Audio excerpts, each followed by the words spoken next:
Welcome to Moonbase 2.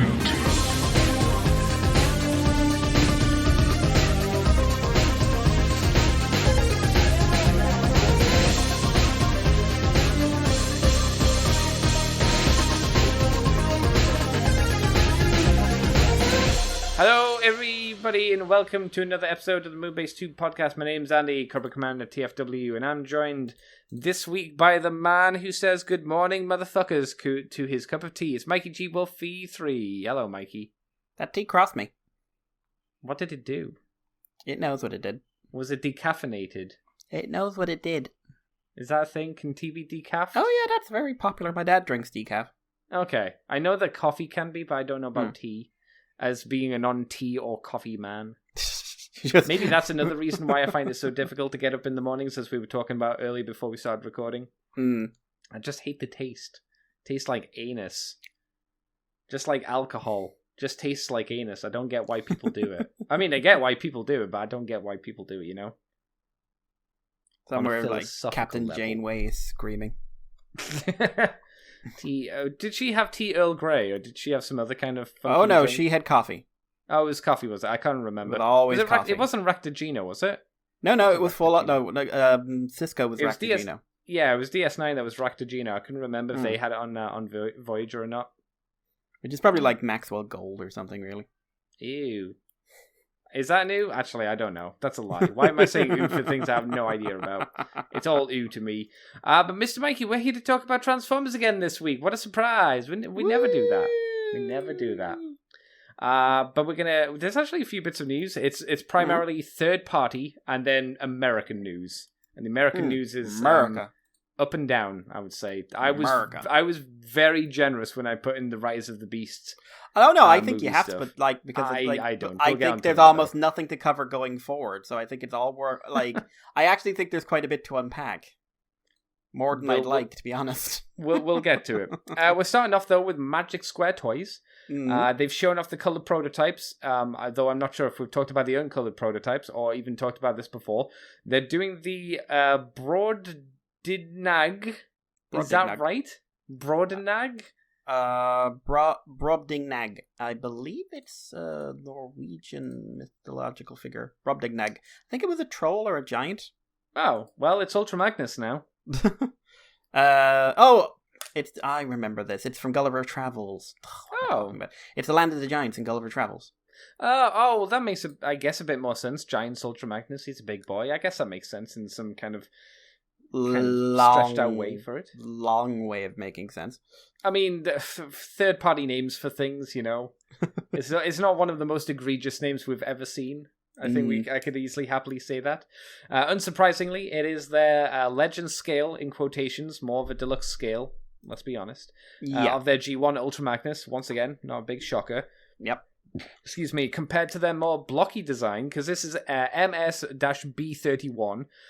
This can replace, because this is clearly a replacement for their Transporter, which was a previous Ultra Magnus, which was all the way back as MB-04. So that was a while ago. Apparently it came out in 2018. I just looked at the link. Though it doesn't actually look too bad. Have they been around that long? God. I guess so. Yeah, the last one, the Ultra Magnus they did in the past, I remember us talking about it and saying it had quite a nice little slender anime look. This is a lot more chunky to it, and it looks a bit more rich in features, I guess is maybe the way to say it. Rich in lots of features. So we have it in height wise, 13.3 centimeters tall for the size queens out there or kings, you know. No harm, no foul. You can, of course... What? You can, of course, put... It was no harm... It wasn't the kings and queens thing that got me. It was the no harm, no foul bit. Like, no harm, no foul. No harm, no foul. Yeah.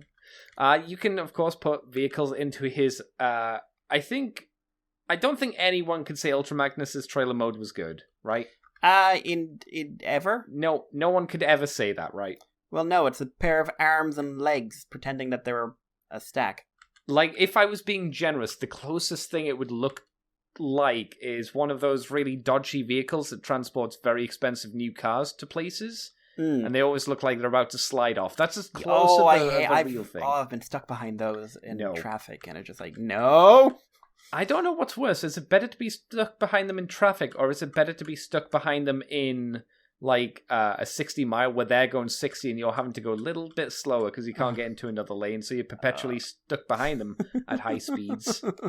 I don't know what's worse. Thinking I don't like the stuck behind them in traffic because they'll break. That makes sense. Yeah, they are known to break down most of the time, and they take up so much room on the freeway as well. But you're just like waiting for something to go horribly wrong. Did you watch Final Destination 2 by any chance? Ooh, if I did, I don't remember it. Okay, because there's a sequence where it's not a car one, but it's another big lorry that's holding large logs, and the log gets loose and bounces and goes through a police car, and subsequently takes out everybody in the car. So that's where my I would prefer not to be behind it kind of mentality comes from. It's also just safe to not be stuck behind them if you can help it. But yeah, the crappy car trailer mode can store some cars. Doesn't look like it can store a lot, but it never could because that's one of the things. It seems like you can use the excess parts of the trailer to make a gun platform. I would call it a selection of guns that you have stacked on top of each other. Yeah, it's mildly convincing. Yeah, I think. Mildly. I'm more surprised there's parts left over, to be honest. Same, actually. Yeah. It's neat though because it seems I'm guessing because none of the images show here. There is not a white Optimus Prime. I don't think so, but looking at the truck, right? It definitely looks very similar to the G1 Optimus they have in this. And if there's one shot of the truck from the back, like it's turning like the weapons platform is the front of the trailer. But I can see like little bits of green that match up with Optimus's pelvic details. I wonder if it's which would be I would just see those as an unusual inclusion if the truck doesn't transform, and just looking at it next to the Optimus, like I think that's the same cab. I think you're going to get a white Optimus out of this. You might be right. For some reason, they don't show it, but you might be right. I'm looking at a combined version of him when the big one's standing next to the old one, and it does look like the chest is comprised of two parts that clamp round. Do you know what? The Optimus Prime body? Yeah, like I'm looking at one. He's turning. Look at him from behind. Yeah, you can see the Prime. It's really, it's really for some reason they just don't want to show it, even though it's... Which is also adding to the weirdness, because that means there's one where you get an Optimus that combines with a parts-forming trailer, which has enough parts left over to make many guns. Yeah. I don't know where the extra parts are for it, though, They're in the front of the trailer. Oh, is that what it is? Yeah, at least some of them. Because the front of the trailer is really distinct looking. Oh, okay. No, yeah, I see it. Yeah. Well, there you go. The weapon platform can be broken apart and stuck in his shoulders and back to make a really weird battle. Yeah, Ultra Magnus. It's like I don't it's get basically shoulders have a bunch of missile racks. Yep. And then underneath that, there's more missile racks. Yeah, and then there's classic missiles on the side of those. Yeah, and then there's gigantic railgun things on his back. Yeah, if you want to know what the railguns kind of look like, if you've ever seen Gundam 00, they're the guns from Gundam 00 from the Virtue. Yeah, and I think I know what it's referencing, but I'm just gonna double check. Is it referencing the OG Ultra Magnus Combiner upgrade kit? I don't think so. Give me 2 seconds and I will tell you if I'm right. But remind me, I really should try to watch Gundam Hathaway during the week. Oh, is that out now, is it? Yeah, it's out on Netflix, I think. So is Godzilla, actually. Completely missed that. Gundam Godzilla, my god. I forgot. I have other shit going on, man. Yeah, I thought it might be a reference to, like, at the end of IDW Morden Meets the Eye Season 2, like, they upgraded the Magnus armor into, like, Beef Magnus. Okay. And there's some, like, the way the shoulder cannons look, they seem similar to the shoulder pylons in the upgrade, but I'd say I'm probably stretching things a bit. Okay. I'll send you a picture, but I do think I'm probably stretching things a bit. But it's the only thing I can think of. But maybe it's just like we wanted to give him a bunch of like big guns. Oh, the ID don't... Yeah, I see what you're saying. Yeah, maybe it's that. Maybe that's what they were going for. Maybe they did just want to give him a bunch of original accessories. I have no problem with that. Yeah, it just, I guess, looks a bit strange. Like, it doesn't fit. You know?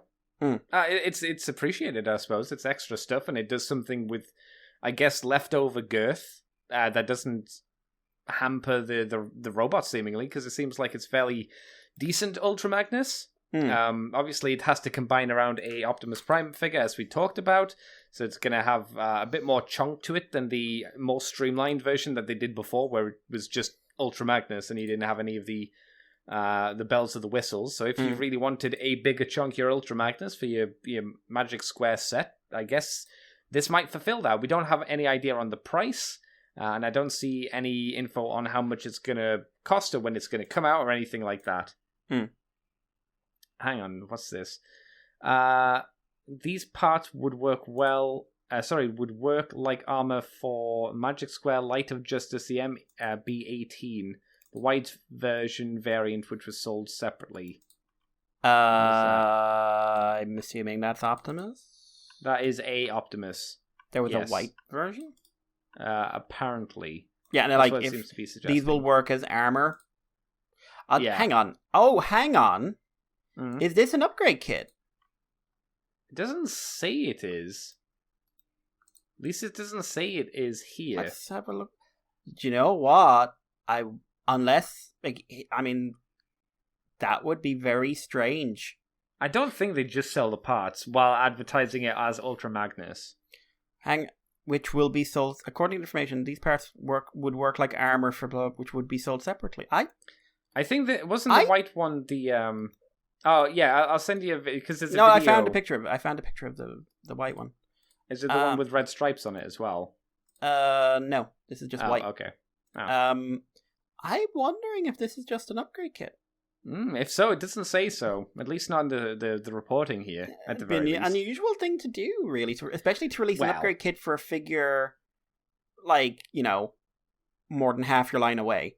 Assuming that is the case, of course. Yeah, I'm Andy. I'm not making assumptions. I'm just saying I'm right. Damn, son. Well, there you go. Magic Square might be doing a thing where it's an upgrade kit, might not be. I guess we'll keep you updated if another story presents itself, because I'm sure that would be newsworthy if it comes out that it's sold separately. But Magic Square also showed off, because I can ask your opinion on both of them, Mikey. Magic Square also showed the MS-GO2 Little Ninja, which is the Nightbird SD version, which I think you talked about a few weeks ago, but we didn't have images of them. I stumbled upon it in a pre-order listing. Yeah, so it's basically the weird super deformed RC that could transform, and it's just a slight retool and a few different weapons. And yeah, it's a Nightbird that turns into an RC car, which has a giant head. Giant head! It's got a newly sculpted face. I think that's all that's new about it, isn't it? New weapons. Yeah, it seems all like the weapons are new. Oh yeah, the weapons, like I mentioned, are new as well. But that's it. So Mikey, what do you think about the Ultra Magnus, and what do you think about the Nightbird? Magnus is... Aesthetically, I prefer the original. Same. I like the gimmick, and because it's just a bit dumb. And I think that could lead to some interesting transformation things, especially if it is just an armor upgrade. But I think aesthetically, I prefer the first one. The little ninja girl, little ninja Nightbird. It's kind of cute. I'm not crazy about the face from angles that aren't face on. Yeah, it's weird. Because they've given her a weird chin. Yeah, very.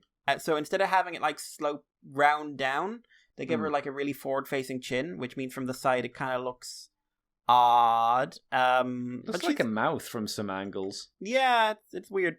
But it's cute, and I like the weapons, and me, I like SD super deformed stuff. So I think she looks fun. Okay. So that's kind of my viewpoint. That's fair. Do you think the reason the Ultra Magnus is coming out is because, this is an assumption, of course, because people complained that it wasn't a white Optimus Prime and it wasn't armor for that white Optimus Prime, thus it wasn't a true Ultra Magnus? Because that's stupid. But you could see where that line of logic might come from a certain group of people, which is why I said it, because it sounds like something someone might say, but I hope they wouldn't. Yeah, a certain group of people who don't know what logic is. But damn. I mean, it's possible. I would really hope that's a very small minority. I would hope so too. Of like, hey, did you know the world is flat kind of minority? Yeah, but I think it's not the impossible. People that are very much like, oh, it has to be G1, thus it has to have a white Optimus Prime, and it also have to have the armor on it to combine. It can't just be one contained thing. I guess, to be fair, the only other real example we have of an Ultra Magnus that isn't a white Optimus Prime being slapped into armor, at least from an official standpoint, is the terrible titanium one, right? I can't think of any other G1, specifically G1 Ultra Magnus that does that. I think, actually. And no one wants to remember the titanium one. Technically, you could say the Combiner Wars was a self-contained figure. Yes, I suppose so. Because, I mean, it did have Minimus in there, but he, you didn't need him to do anything. He just sat in the middle of it all. I think that's okay to say. It's a bit loose because it's more IDW, but IDW. It's G1. It was a G1 toy released in a G1 toy line, Andy. Yeah. That's why I say it's a bit of a wobbly. Brought in another gimmick, or adapted the gimmick differently. Mm-hmm. But so I would say that could count. It's got because Minimus is in there, but he's not important to the toy. You never need to know he's in there. In fact, I mean, you could easily have that toy and never realize he was in there. I'm just having a quick look. There's a Q Transformer that looks more like it's based on the RRD one. Okay, so War for Cybertron has a little man inside. In both versions. In all three oh my god, 3 versions. Pain. Combiner Wars. It's amazing how few toys of Ultra Magnus there's actually been. White Prime on its own, White Prime on its own, White Prime on its own, White on its own, Titanium integrated, White on its own, G2 Optimus repaint doesn't count. Masterpiece didn't have a little white Optimus. Oh, okay. Except for that one Masterpiece from the original MP2. Oh yeah, the repaint. So I mean, okay. Yeah. Again, there aren't actually that many Ultra Magnus toys when you actually look at it, but That's odd. Feels like there are. I guess there are a lot of white repaints of Optimus Prime, but maybe not Ultra Magnuses. Well, and there's probably white repaints of other versions of Optimus Prime and everything else. Yeah. So, but yeah, I think it's probably because for a while there, Nemesis was the more popular repaint. Then Ultra Magnus stopped getting a lot of toys. Yeah, I can see that. That makes sense. I don't have much to say on the Nightbird. I think the proportions on it are a bit weird and funky for an SD figure for my likings. Did you scroll down on that page, Mikey, and see the another SDRC with the kissy lips? No, I missed that. Do you want me to just copy the image and send it to you? No, I can scroll down. Let's have a look, see. Cause it's not the same figure, it's something else. Oh, that is a completely different figure. What? It is. I don't know if it transforms, but it's got crazy hips. It's got very big kissy lips to it as well. And notable boobiddles. Yes, it does also have them. I will say that it looks like a bit more of a successful SD version of RC, though. Definitely looks more SD. I mean, that does not transform for love nor money, of course, but... I'd be shocked if it did. They all just, you just open up her head and she curls inside it. Well, that's kind of what happened with the other one, with this one. Technically it's that her head becomes her ass, but... But there you go. Although, I will say, it's weirdly more noticeable that she's staring at the back of it in this one. For Nightbird, yeah, I would agree with that, yeah. Yeah, never mind. Mikey, do you want to take us on to some groovy things? Yeah, there's a lot of... This is weird. It is. So, Mastermind Creations Ocular Max revealed images of PS25 Insertus. Insertus followed by Anus. Fine Warriors both. So, these are cartoon-style versions of the the Protect-A-Bot Groove. Turns into sort of a chip-style motorbike. referencing 80 shows no one remembers. But, so yeah, it's an old school police patrol bike that turns into a pretty G1 accurate robot mode. Turns into a leg, which what appears to be an integrated foot? Or is that a part that comes with it? I think that's a part that comes with it, because I'm looking at the robot mode and the bike, and I can't see where that foot would be. Yeah, and they have him next to Streetwise. He looks like he's in the same scale. What do you... I think he looks okay. I don't... Groove unfortunately has one of the most unfortunate color palettes. Yeah, white beige. And there's several things I don't like about the design. Like the way the shoulder and the neck collar works. Yeah. Where it's like, you've got his shoulders, you've got like a platform, and then you've got a bit of his neck and his head. You know what it actually looks like, Mike? He looks like he's got a toilet seat around his neck. Yeah. No, yeah. But also, if it wasn't for the toilet seat, he'd have an unusually tall neck. Yeah, that's true, yeah. Technically, I suppose he still does. Yeah. I don't think he looks nearly as clean as Streetwise. Streetwise looks like like the side-by-side. He looks like he should do. They got the animation proportions down on him. Granted, I can't remember what the anime look of Groove was because he appeared so infrequently. Yep. That's saying something. It feels like they sacrificed more to get the bike looking really good and the foot looking good, and the robot mode has... I think, again, it's like you said, it's mainly that neck. If they sorted that neck out, it would look a lot tidier. As you said, we're not familiar with Groove's design. No. Okay, so Groove originally did have some sort of collar, but... Did he? Oh. In the toy, anyway. And in the show, looking at this, but, like, sometimes in the show, like, it was reduced, and sometimes it was absent. It didn't look like that. Are you saying that the G1 show was inconsistent in its animation style? In Season 3? No. Especially in Season 3. Especially not in Season 3. Oh my god. But yeah, it's a bit... he didn't seem to have... It doesn't look like he had that shoulder thing when he was a original G1 toy. Odd. So yeah, it looks to me like a kind of okay taking it. Does that work as a sentence? A kind of okay take. I mean, I've said worse, so we can run with it. You have any other thoughts on him? I'm just not a fan. I think he's there's just something, like I said before, there's just something about the toilet seat neck that just doesn't do it for me. Maybe it's the fact that it looks like a toilet seat. I don't know. What's the phrase? Hurry up or get off the pot or something like that. How does that have anything to do with having a toilet seat around you? Because the toilet seat in this case is the pot. Oh my god. I don't know the phrase. It's a phrase. Shut up. The other bit of Groove news. Masterpiece scaled X Transbot X33. This is a new component for their Bastion, which is going to be their defensor. We get to see grey prototypes of Groove. He has the more traditional cartoon neck. Yes. Which it's not coloured though, so maybe it would look a bit closer to the Mastermind one if it did, but it's not nearly as aggressive. Yeah, it doesn't look as prominent. He also comes with multiple faces, which that's nice. Yeah, I like that. He has very busy aspects to his design, so I'm just going to assume those are just part of Groove's design. Also, he has like a weapon mode.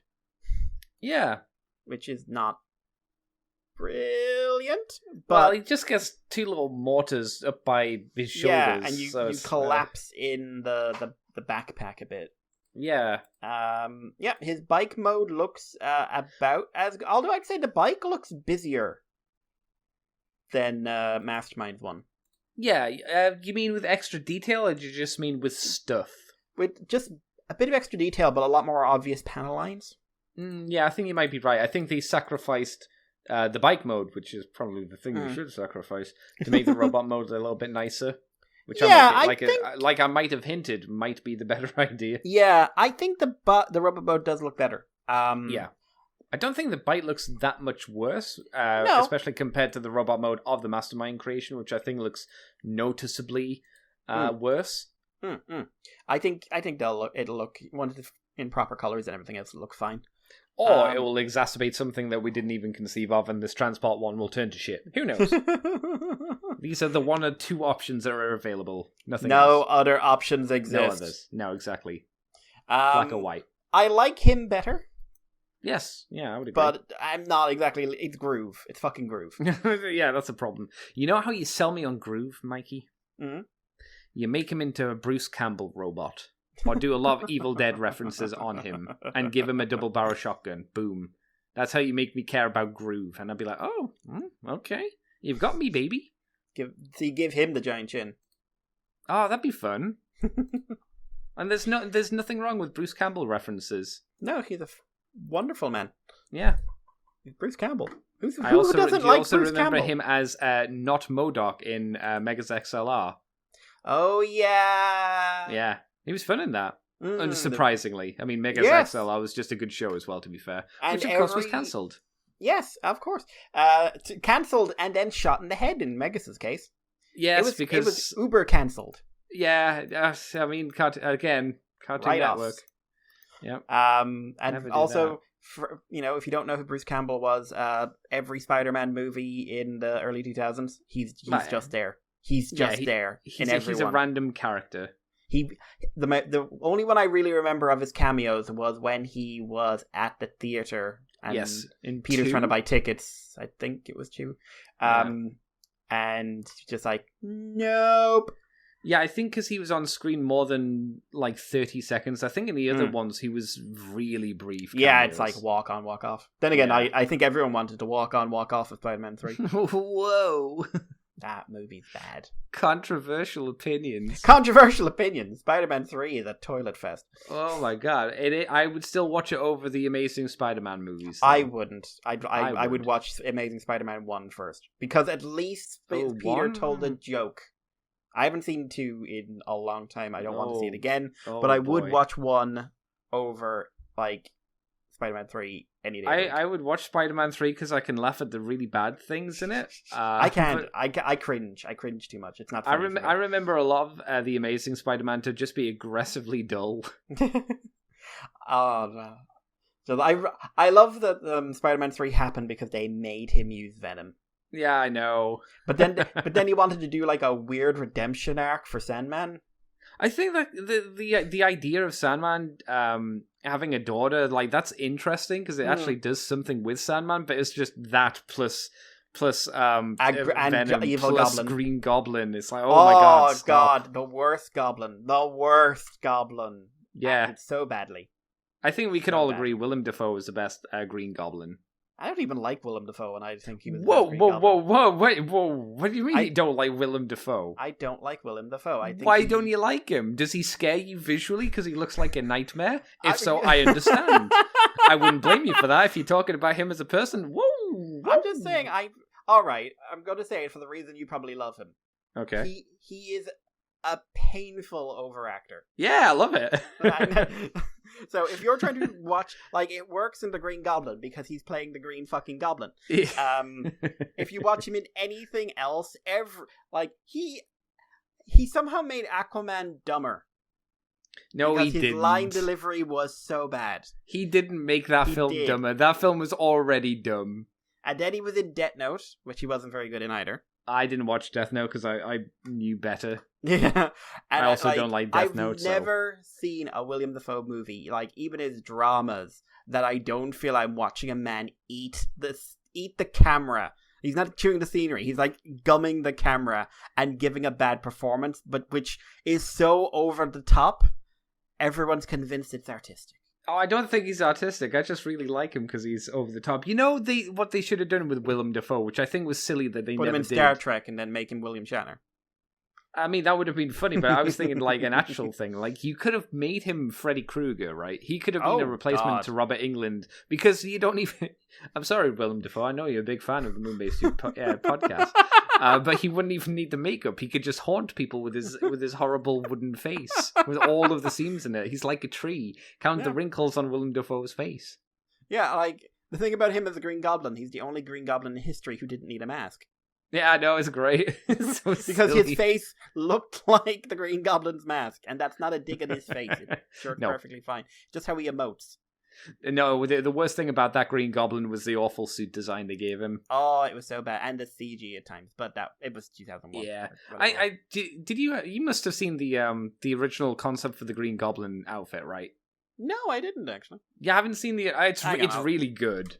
Great original. I'm gonna look that up, but will we all agree that the Green, like, I will give you this, like, as someone who doesn't mind the first Amazing Spider-Man movie, they're Green Goblin in Amazing Spider-Man 2. Oh my god.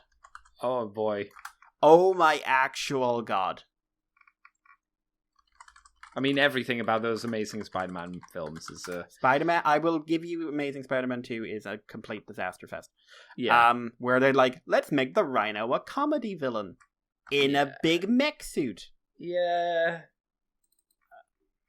Yeah. So there's that a lot of makes issues sense. I mean, doesn't it, though?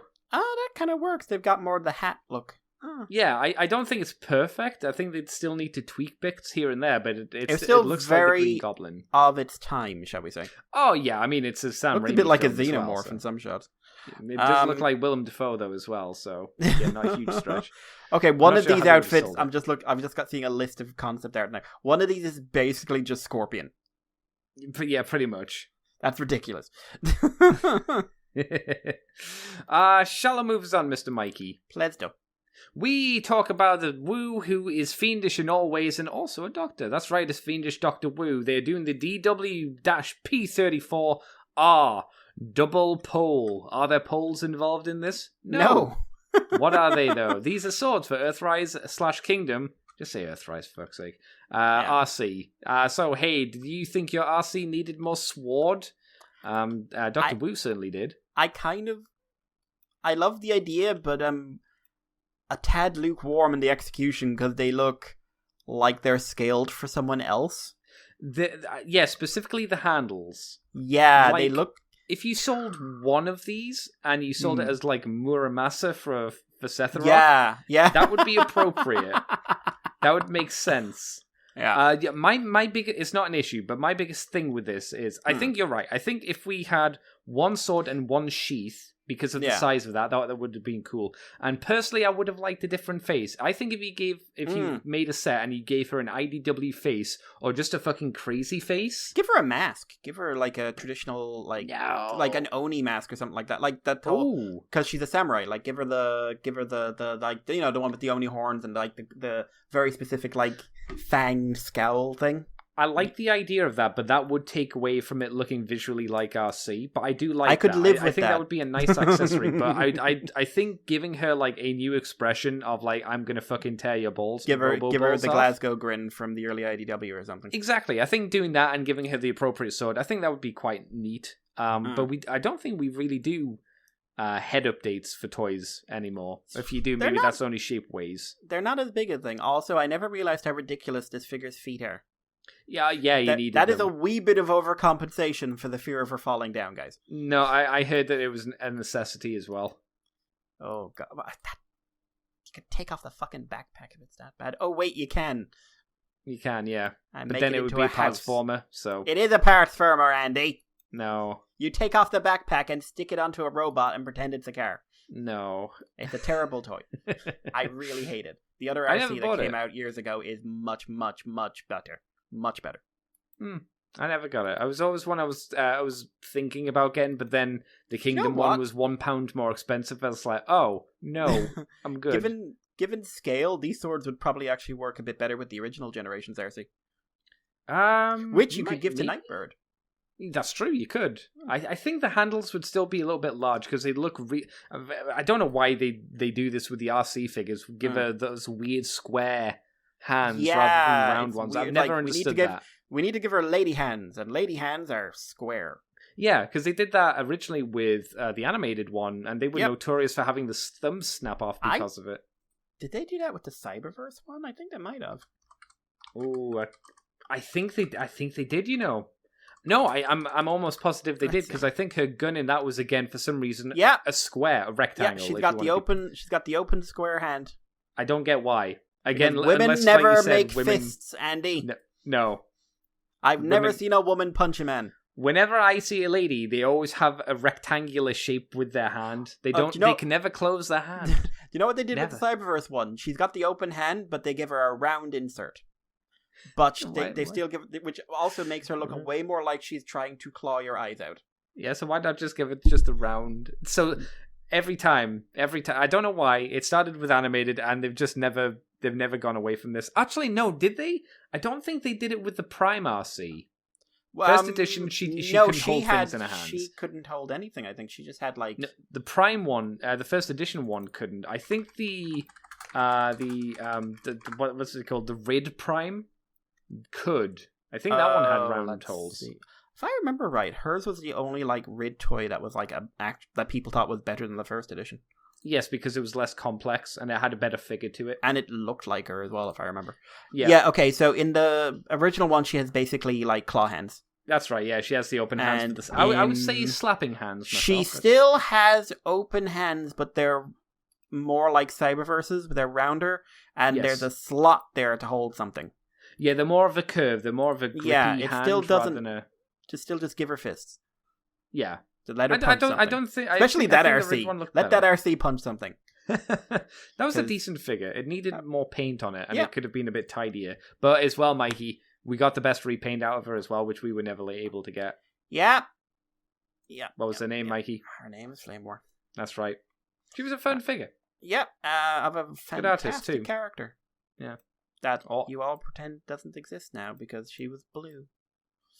Oh. And RCs can't be blue. They have Not to be anymore. pink in cars. Well, G1, Mikey, you know. I mean, we complain about it frequently, but it's a thing. Yes. This one's a better character. By a significant margin. Just a tad. She absolutely killed dudes. Oh, yeah. Like, I'm just looking at a screenshot here. And I remember when we were watching this because we were doing the reviews, and I remember just like, did she kill it? Did she kill one of the guys chasing them down for Silas? Yeah, did she kill one of the mech guys? I think Prime killed some as well. Oh yeah, no, she like lands on the bonnet of a car, knocks it over, and then the car explodes. I think me and you just I remember watching at some point and just was like, yeah, she definitely killed someone. Bulkhead kills people by backhanding them with his wrecking ball hand. Oh yeah, they're dead. And then, like, Silas, like, actively slaughters them all, and then he gets murdered on screen by Arachnid. But, yeah. That was after he was turned... No, was that before... No, that was before he was turned into a cyborg monster. So he was a cyborg monster when he killed them. But then he was murdered by Arachnid, but, like, it was, like, we didn't see his robot form die. She ripped open the chest, and you could see, like, the actual Silas inside, and he's like, thank you. And literally just closes his eyes and dies. That's right. Yeah, because Megatron was torturing him. That's right. Yeah, because Knockout was bored. Yeah. Damn, that was a good dark show, man. My God, Prime was such a good show, and anytime I see someone knock it, I want to come over to their house and break their legs. I'll always admit that it's not perfect. It does have issues to it, but it's Prime, the best show we've had. Like Prime is definitely what... Oh, man. Remember Steve? So disappointing. Remember Steve? I do. Remember what the worst thing about Prime was? Optimus Remember Prime? the Steve who got thrown out, like, Megatron wanted flyers, he threw a bunch off of the Nemesis, and then he grabbed one of the Viacons, the regular car Viacons, and hurled them after him. Yeah, and then they transformed midair. They were chasing Smokescreen, who phased through the ground. The planes pulled up. You know, the planes went bang bang, and just heard, like, ah! Man. Prime showed such promise at the beginning of season 2 when he was Orion Pax as well. Yeah, it was such a good thing, and then like, oh no, we need him to not use contractions. Yeah, then he went back. It's a shame. This is when I started kind of hating having Peter Cullen in the series, to be completely honest, which will be relevant later. Yeah. Well, Mr. Mikey, was it me or you? I think it's you, right? Or is it me? No, it's me. No, it's you. No, it's you. It's me. Yeah. Fans Hobby have revealed prototypes of an upcoming MB-19, which is their masterpiece scaled double dealer, and I didn't see this coming. No, it's actually something different for a change. Yeah, or nice. I suppose it could be double clouder, since they do reference a lot of the... Because, yeah, actually, you know what? What? It probably is, because they primarily have been doing Master Force characters. That's true, yeah. So this is probably Clowder. This is probably double Clowder. Not that there's a massive difference visually between them. I think No, there's just a difference in color scheme, right? Very, very faint, I believe. And also, like, this includes a very nerdy-looking dickhead. What do you mean, nerdy dickhead? Have you ever seen Clowder? You must have seen Clowder. Yes. Like, Clowder is the most, like... Clowder looks like Melvar, or what was his name? Melvar? From Dexter's Laboratory. Oh, that guy. Yeah, he's just got wiggier hair. Yeah, he's just got wiggier hair than Melvar, or whatever his name was. Yeah, no, you're right. I can see that. I've typed in Dexter. Mandark. That's it. Mandark, okay. Yeah, he looks like a wavy-haired Mandark in a bat suit. He's also a guy who would go up to a girl and go, well, actually, as he pushes his glasses up his nose. Yeah. Did he do that to Minerva at any point? Feels like he might have. I know he was hitting on her a lot, which got him in trouble with cancer. But, which is a sentence no one should ever have. No. But yeah, and then they like try to, like, the Japanese fiction like said they hit United X, and he's just like, actually, he's joined the military and isn't as much of a dickhead as he used to be. Oh yeah, the Legends comics. Yeah. This is pre-Legends. This was the Power Core stuff. I remember the Legends had that kind of reference in it though as well. Oh yeah. Because he just showed up one day with like an army of like black repaints or something. That's right. Yeah. But yeah, because he had a yellow chest, and I don't think Double Dealer has a yellow chest. No. Hang on. Significant differences between the two of them. Use of grey plastic where Double Clowder. Okay, Double Clowder uses white plastic where there's grey. Double Clowder also features several metallic silver paint applications on his missile nose cone, eagle head, and robot face. And his chest is gold chrome, while Double Dealer's is unpainted blue. And he has slightly different stickers, which are also golden, where Double Dealer's are silver. His bird head looked way better. It did. I would agree. Well, I mean, like, oh god, they gave him like a weird face mask though. It does mean like when we see the painted versions, it won't be hard to tell them apart. But true. Yeah, anyway, so we're going to go ahead with saying this is Double Clowder. You heard it here first. Fuck you, TFW. Oh, shit. Wow. Meet me in the parking lot at 4 a.m. and we'll sort it out. We get to see very early prototypes of all three modes in that wonderful Fans Hobby prototype yellow. We don't really get a good shot of the robot mode, just its silhouette. Vehicle mode, it looks like the one you expect. The one that definitely looks like they've made some changes is the bird mode, with different shaped wings, which are kind of like a combination bird wing and jet wing. Yeah, like the jet wings are at the back, and they've got actual bird wings as well up at the front. It's not a bad idea. I mean, you know, they're trying to turn a missile carrier into a bird, so there's always going to be issues. But I think because they've made the wings like their own thing, it has a better silhouette. Yeah, from certain also angles. Looks like the wings can flap. Like it looks, there's lots of joints. Yes. And the head is redesigned to look a bit more like a bird, evil birdie, condor, vulture-y. Yeah, I'd say that's fair. So yeah, I mean, I'm curious about this. I have always enjoyed the Double Dealer design. I never picked up the leader figure. But it was what was it? The Earthrise one? Yeah, it was one like I was kind of interested in. As much as I complained, I'm sure at the time about like, oh my god, just stop doing G1 with joints. But like I have a lot. That is one of the few figures I can honestly say I'm nostalgic for, because I picked up a Double Dealer years ago in like a rummage sale. And G1 version. Yeah, he didn't have the Power Masters, but he was just like really fun to just flip back and forth. And he ended up with a son of a friend in the end, I think. But corruption, I corrupt all. So yeah, so it's one I'm very curious to see how this one turns out. I don't think the Earthrise one was super well received. I think it had issues to it. I think the legs slid off their mushroom pegs fairly easily, but I'm not entirely sure. You know, I'm sure people will send you messages across Twitter or whatever and let you know. But I too like Double Dealer's design generally, because it is a bit different. It's a bit weird. The bird mode, as I said, is always shit. I don't think there's any way to not make that shit unless you have, you know, you just rip parts off of it and then throw them into a bucket. I don't know how else you could do it. The robot mode looks fairly solid for the kind of terrible image we have of it. Yeah, it's an interesting idea at the very least. We haven't seen any Power Masters, though. We haven't seen either of them. And these guys do the... I think they do the Power Masters. They did the Headmasters for Minerva and Go Shooter, so... Yeah, well, they should. And, presumably it will have some of the gimmick in it. You'd hope so, or something similar. I don't know. Shall we move on, Mikey? Yes. Mr. Mikey, Transformers Generation Buzzworthy. I have no idea what that means. They're doing the original Bumblebee, or the Origin Bumblebee. So, thanks to In Demand Toys, on their Facebook page, we saw images of this Origin Bumblebee. Appears to be a deluxe class figure with the Cybertronian alt mode from the first appearance of Bumblebee in the G1 comic. The cartoon where he was the weird floaty bar of soap. Manta ray. I always called it a manta ray. Manta ray, yeah, that's a good way to describe it. Manta ray version. Excuse me. Now, yes, we have a few images. We have him in the box. He looks tiny in the box, which I do think is funny. Don't think it's a detriment to the figure.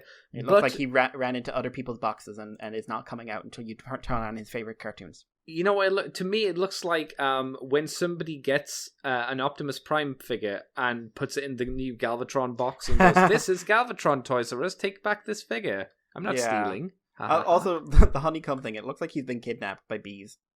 Oh God! Help me! I guess that would be appropriate, wouldn't it? Gigantic space bees.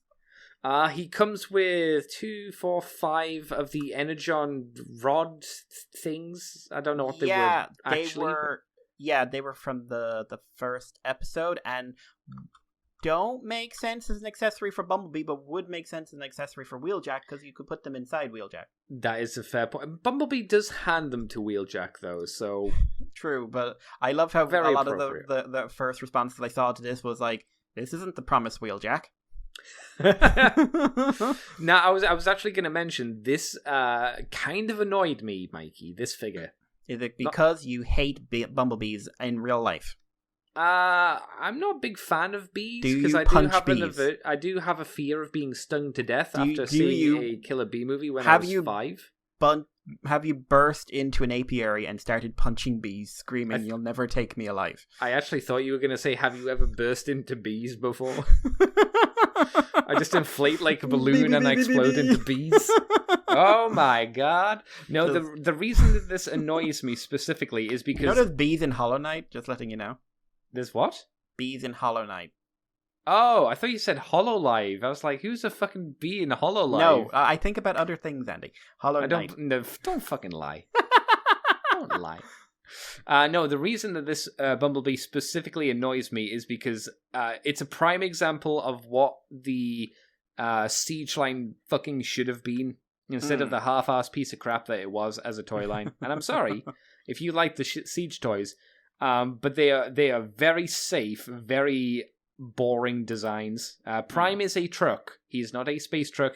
He's a mildly more futuristic truck. Soundwave was a floating bar of soap. Starscream's the closest with being an attempted tune the Tetrajet, and everything else was describe it as a rocket groin. Yeah, rocket groin. But at least you could see them attempting to do the Tetrajet. This is what we should be naming for. Doesn't have to be exactly G1 accurate, which this is, which we can talk about in a bit. But it emphasizes, to me at least, that the Siege was a complete waste of time. And I think me and you have talked about it before, especially when we had the replacement figures of Earthrise, which was just it's just that figure slightly retooled to be what you actually wanted originally. Yeah, and it was always only slightly, which always was what got me going. It's like, you don't even have to try. That's the issue. And we see this toy and we go, hey, that's definitely a futuristic Bumblebee. That is an alien car or alien thing. Space Manta thing. This is what Siege should have been. And I think this is a fairly decent representation of this Bumblebee. I think we've only had it a few times from third-party companies in the past. Yeah, what was the one from a few years ago that was like a really like original take robot mode, Manta Ray alt mode, and like one of those ones where like the robot mode really suffered in places, but was it the one at TF Nation for an exclusive? Yeah, and it was like one of those ones people got, like they really appreciated the engineering ideas, but it was clear like they hadn't quite finished the designing process. And I think it was a new company as well. Yeah, it felt very much like a first-time attempt at doing a third-party toy. I never got it because I didn't think it looked great, but it was an interesting idea. I was kind of interested in the glyph. I was for a while. Oh, yeah. They pooped out a load of them. But, because they did glyph, they did... I think they did bug bite. I don't know if they did. I think they only did the 2, didn't they? No, I think there's more. Okay, I'll tell you what. Did a review of glyph. Hang on. You keep talking. I'm just going to look this up. Okay, Mass Toys. That was it. Oh, they didn't last long. No. Or maybe they've been absorbed or changed or something. I don't know. But Mr. Mikey, what do you think of this Bumblebee? What went under. I just looked it up here. It just went under. Yeah, they did a white one. So they did a white, they did gold bug, and they did glyph. Okay, well, there you go. What do you think of this Bumblebee, though, Mikey? Do you like it? I think I am surprised by how good it looks. Yeah, same. It's got some issues, though, clearly. But, you know. They've gone for a series accurate thing of him having the Earth robot mode with a weird space mode, which has led to problems with his robot mode. He's got a big backpack and a lot of hinges and weird feet and quite a bit of kibble. But from the angles it's shown at, I don't think it actually hurts the figure too much. He looks very poseable. The alt mode from the imagery we have looks very serviceable. And weirdly enough, he comes with a rocket pack from that one time he had a rocket pack. And the only time I can think of him having a rocket pack was Dinobot Island. You're probably right. But honestly, I'm surprised how good I think this looks. I hope that box doesn't bump up the price ridiculous degrees. Yeah. But no, I actually kind of like it. I can see why people are saying, yeah, but where Wheeljack though? Because that would be a nice one to have. I mean, you know what would have been cool to have those two as a 2-pack? Yeah, no, that would have made a lot of sense. Yeah, Bumblebee wore the jetpack in Dinobot Island. I mean, it's not really appropriate for this version of Bumblebee, but I guess it's nice to have it in there. Yeah. It's listed as some places already been released, but I don't think it has. Really? I haven't seen any reviews for it, and if it was released, people would have got a review copy. Yeah. I honestly, I'm surprised by how into this I am. I'm not flipping out over it, but one of those ones definitely hey, I'm in the shop. Oh, I'm in the shop, and this is hereby. Yeah, Hello. Can you see why I am annoyed with Siege more so now than ever before as well? Because Siege could have been a lot of these. You could have gone for your G1 alt mode robot mode if you have to. Sorry, but then really creative alt mode, and you'd have a lot of room for creative alt modes because you could, most characters didn't get one. No, yeah, you could. If you were so gun set on making Megatron a tank, make him into a 4-legged spider tank or something like that. Or do something weird. Yeah, or make him a mining vehicle. That would have been fun. And the front of it is you've got a drill accessory you can put into the fusion cannon. I would say maybe don't make him into a mining thing. Make him into something gladiatorial, so it ties it more into the comic than it does the IDW comic. Because I like the idea of the mining thing. Dreamwave. Because Dreamwave is the mining thing. I think it would be a better idea to just tie it just to be G1, because then it keeps people happy, and then it goes, oh well, he wasn't like this in the Marvel comics. It's if you give him a Marvel thing, then it's there you go. Hey Andy, how many alt modes does Optimus have in Marvel G1 pre-Earth? I don't know. Many. Does he? I'll take your word for it. I think one of them is literally just a platform. Oh my god. So they could never keep that right. There is literally, as far as I can think of, there's maybe don't do Soundwave. Maybe give Soundwave a triple mode so he could do the lamppost mode as well as something else. I'd give him a vehicle mode. I'd give him wheels. I wouldn't give him a stupid jet mode. No, agreed. I guess the only other one you could do, where they actually can base it off the cartoon, is Jazz, I think. And I think that's it. Yeah, because Jazz turned into that hover car with the spoiler kind of thing. Yeah. And I think that was all that we saw on Cybertron with we saw Tetrajets, we saw Bumblebee, we saw Wheeljack, we saw Jazz, and we saw Soundwave. Oh, Laserbeak. But that goes with Soundwave, so yeah. Apart from that was it, I think. Yeah, no. And it's not like we're overwrought with Jazz toys. weirdly enough. Well, versus Starscream's Bumblebees and Primes, I'll give you that, yes. I actually was curious, like, because, everyone's going for, like, how do I get a perfect Jazz to replace my old sucky Jazz? Because when you buy one toy, you have to replace another one with it. That's true. Just like children. Yes, exactly. And Jazz, G1 Jazz, like, he had the 2010 one, right? Is that the Reveal the Shield one? Yeah, the good one. Okay, yeah. That everyone liked. And then he had... I'm just scrolling down. He had... Okay, so some people repurposed the War for Cybertron and Fall of Cybertron toy for him. Which was not a good looking toy. Oh, yeah. And then there was Power of the Primes. And that was bad. Where it was a weird retool of Dragstrip. Yeah. And then terrible. We had the Studio Series one, which everyone says is bad. And will explode. Oh, did they say he's bad? Why did they say he's bad? He is almost entirely clear plastic inside and on a lot of really important joints. And will... Yeah, and apart, like, lots of cracking. And why would you do that? Do you know the clear plastic's not a thing you put on a joint? You know this. Why though? So it sounds like we're fairly positive on this Bumblebee, Mr. Mikey, would you say? Well, what would you say about the Shattered Glass Bumblebee that we got shown as well this week? The Hot Rod retool. Gold Bug. The Hot Rod retool. What do you mean hot? No, Mikey, no. No, because he was based, the original Shattered Glass one, he was a retool of Hot Shot. That's true. Or who was based on Hot Rod. Yeah, that's true. Yeah. So they used Hot Rod as the base for this. And then just retooled the head, didn't they? They could have. That is an option. But this guy is Bumblebee, Mikey. Yeah, but you use a Hot Rod. But he's Bumblebee, Mikey. Well, I mean, you certainly wouldn't use Cliffjumper. That would be dumb. What are you not telling me, Andy? I'm telling you the thing that you already know, Mike. Yeah, that's right. They used the Cliffjumper mold for reasons. Yeah. They didn't use a Bumblebee one, which is strange in itself. Maybe because it comes with more accessories, I suppose. But I guess. I would say this was very disappointing because, although I don't care for Shattered Glass Bumblebee, I think visually he was one of the most striking of the redesigns, especially compared to Megatron, who was terrible. What was Goldbug or Bumblebee, whichever fucking name you want to use for him? What was he actually based on? What you mean? Like, what was the color scheme based on? Oh, for when they made the Shattered Glass version? I have no idea. Yeah, because it's... Didn't they just invert the colors and just go, what if he was more black? Yeah, no, you're right, but... Because everyone else was based on something. Yeah. Except for, like, Optimus and a few others, but, like... the ones everyone remembers, like, their color schemes lifted from other characters or Marvel or something like that. Like, that's what Shattered Glass had turned into.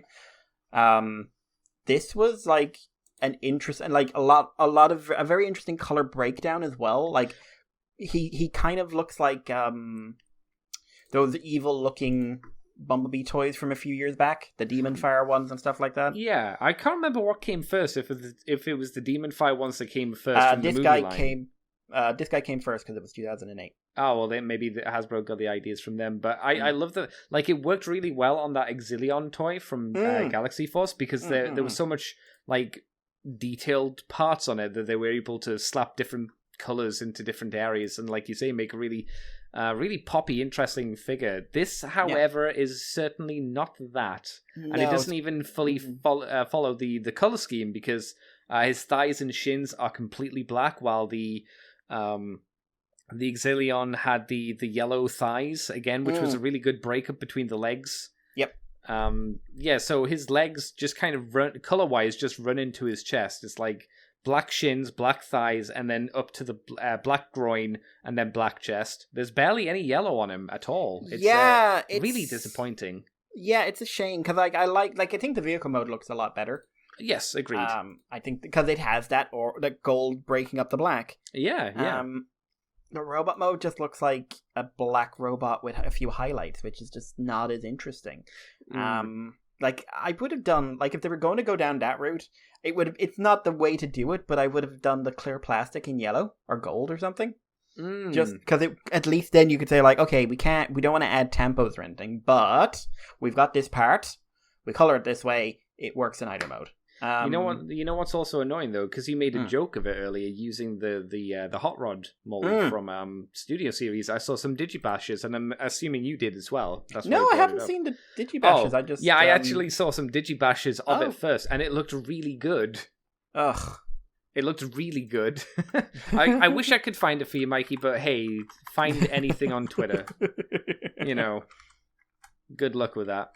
But no, it did look a lot better than what we got here. I get why they did it, because that's Hot Rod. So why would we make the Hot Rod Bumblebee? Because that's mindset. What he looked like. That's what he looked like. Yeah, that's the mindset, though. Why would you do that when it's Bumblebee? I get it, but then they don't use Bumblebee.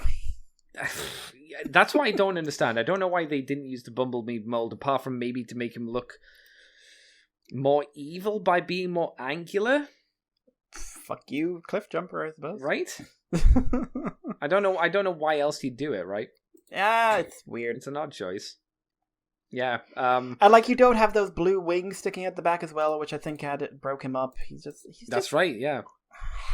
He feels half-arsed. The other Shattered Glass figures feel like they're pushing the boundary as much as they can. Yeah. This feels like, okay, easy. Okay, cool. Fine. Well, maybe not pushing the boundaries, but I think maybe even just saying they fit what their original color schemes are meant to be, while this is attempting to.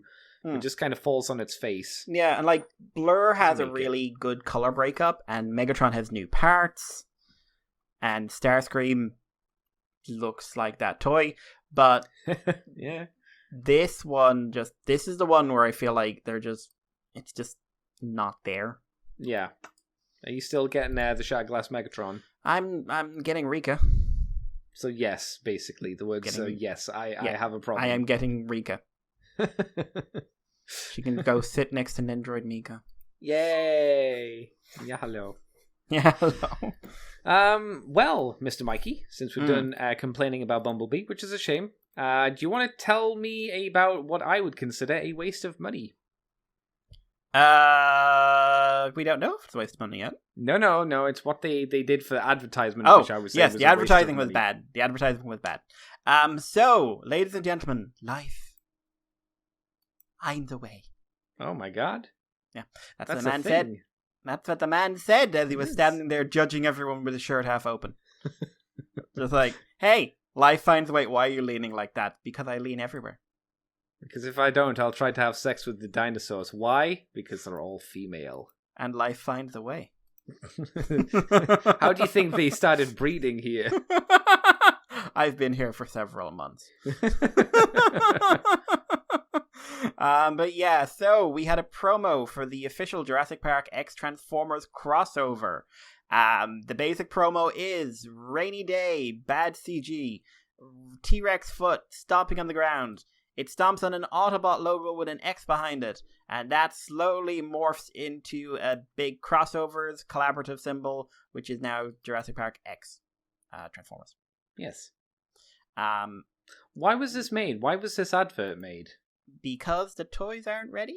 But who's it for? Who's I mean, when do we ever have preview toy adverts? I don't know. It's a bit weird, and I know it's like announcing hey, we're working with one of the biggest franchises of the last 30 years. Yeah, but you could have just put out an image, and it would cost less money. Yeah, you could have just put a picture of Optimus Prime next to Rexy. Yeah, and people would have gone oh my god, because I have seen the Jurassic Park fandom. Jurassic Park fandom is exploding over this, by the way. Is it? Oh, this is interesting. Why is it just because it's a Transformer that turns into a dinosaur? It's novelty. With them, it's all about novelty. Okay. And getting the scars on the right fucking side. But that's damn it, Mikey. They don't. Why do they keep doing that? Because they're not want it. They're on our right side. It's so simple. Just turn Mikey, the CAD model around. Left cheek. They ain't on her left cheek. That would be very odd if she was screaming, left cheek. That's what she's roaring all the time. She just wants someone to pull out her credit card. Tyrese, why? T-Rex splits open. It's just Tyrese Gibson. Oh my god. So no images or anything, and officially no comment on what the toy is going to be. Who could it be? Well, here's an interesting thing. Now, obviously, options. it's been heavily rumored it's going to be Megatron redone into Rexy. What? However, someone noticed that somewhere in one of these, I couldn't find it because I wasn't looking hard enough, but somewhere in this advertisement, there's something about a Ford licensing deal. Oh, that might be. So would that mean potentially a new mold for the Jeep thing? I would say, because like the Ford, for anyone who doesn't know, there were two major vehicles in the original Jurassic Park film: the Jeep Wranglers, which are the red and grey ones, or the grey and red ones rather. Lame. Yep, and then you had the Ford Explorers, which are the no expense Richard Kiley vehicles. Yeah, the cool green ones. Yeah. I would say you're more likely to get a retool of someone. Wouldn't you get a redo of Trailbreaker? I was thinking Trailbreaker or Hound would probably be the most likely ones. The weird thing is, with some retooling, you might be able to turn Ratchet or Ironhide into it.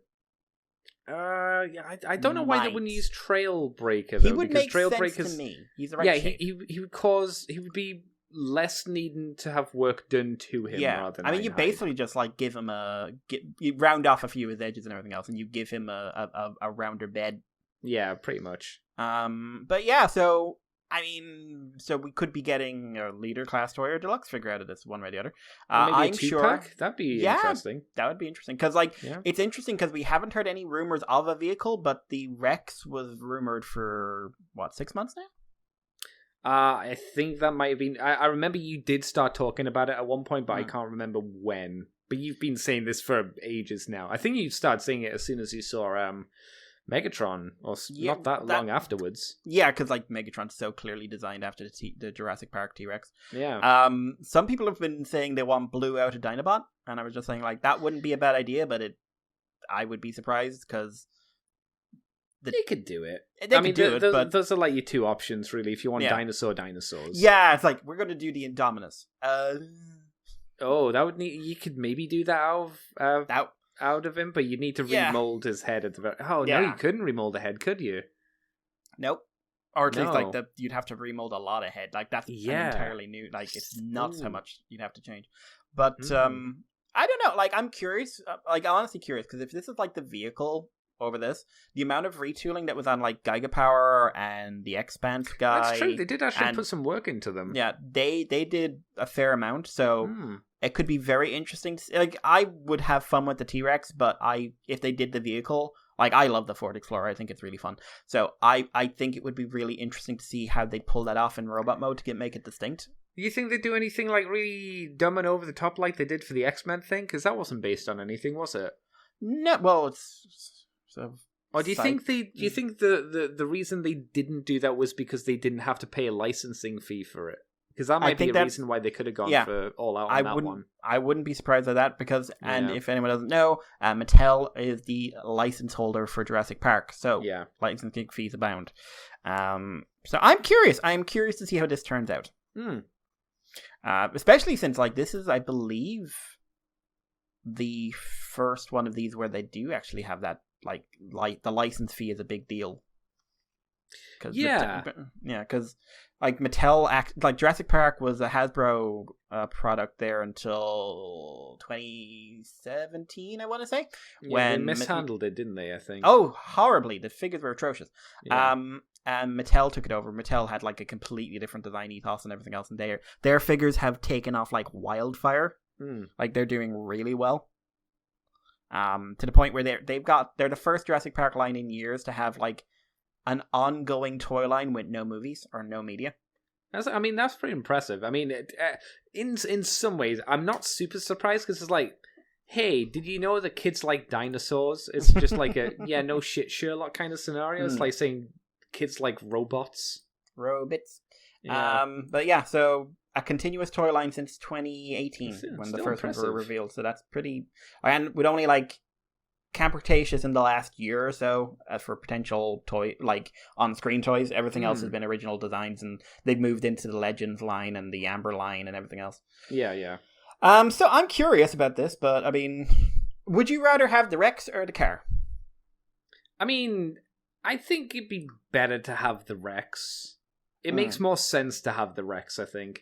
The car seems like, especially with the whole promotion of the T-Rex footprint on the Autobot symbol, it would be weird to then be like, we're going to do a car, and you'd be like, I mean, that's cool, but why? I still think the best idea would be to do, like I say, you do the Jeff Goldblum scene, so you have the car. Not the best car, but you have the car and you have the dinosaur as well. Yeah, that would probably be the best call to do. Have one as an Autobot, one as a Decepticon or something. Exactly. Like that. Yeah. I'll be interested to see how they do the T-Rex, because although I like T-Rex, I thought that it was underpainted.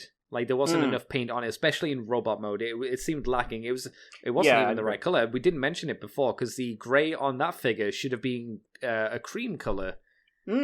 Like the original toy, but they made it grey for some reason, which was a little disappointing. I think because these are usually more expensive, they'll be able to put more budget into paint job, which I think obviously will go towards your scars, your fabled scars, Mr. Mikey. No, sure. because this will probably be Jurassic Park, so no scars, which I'm fine with. I'm absolutely fine with, because as long as they're not on the wrong side, I don't care.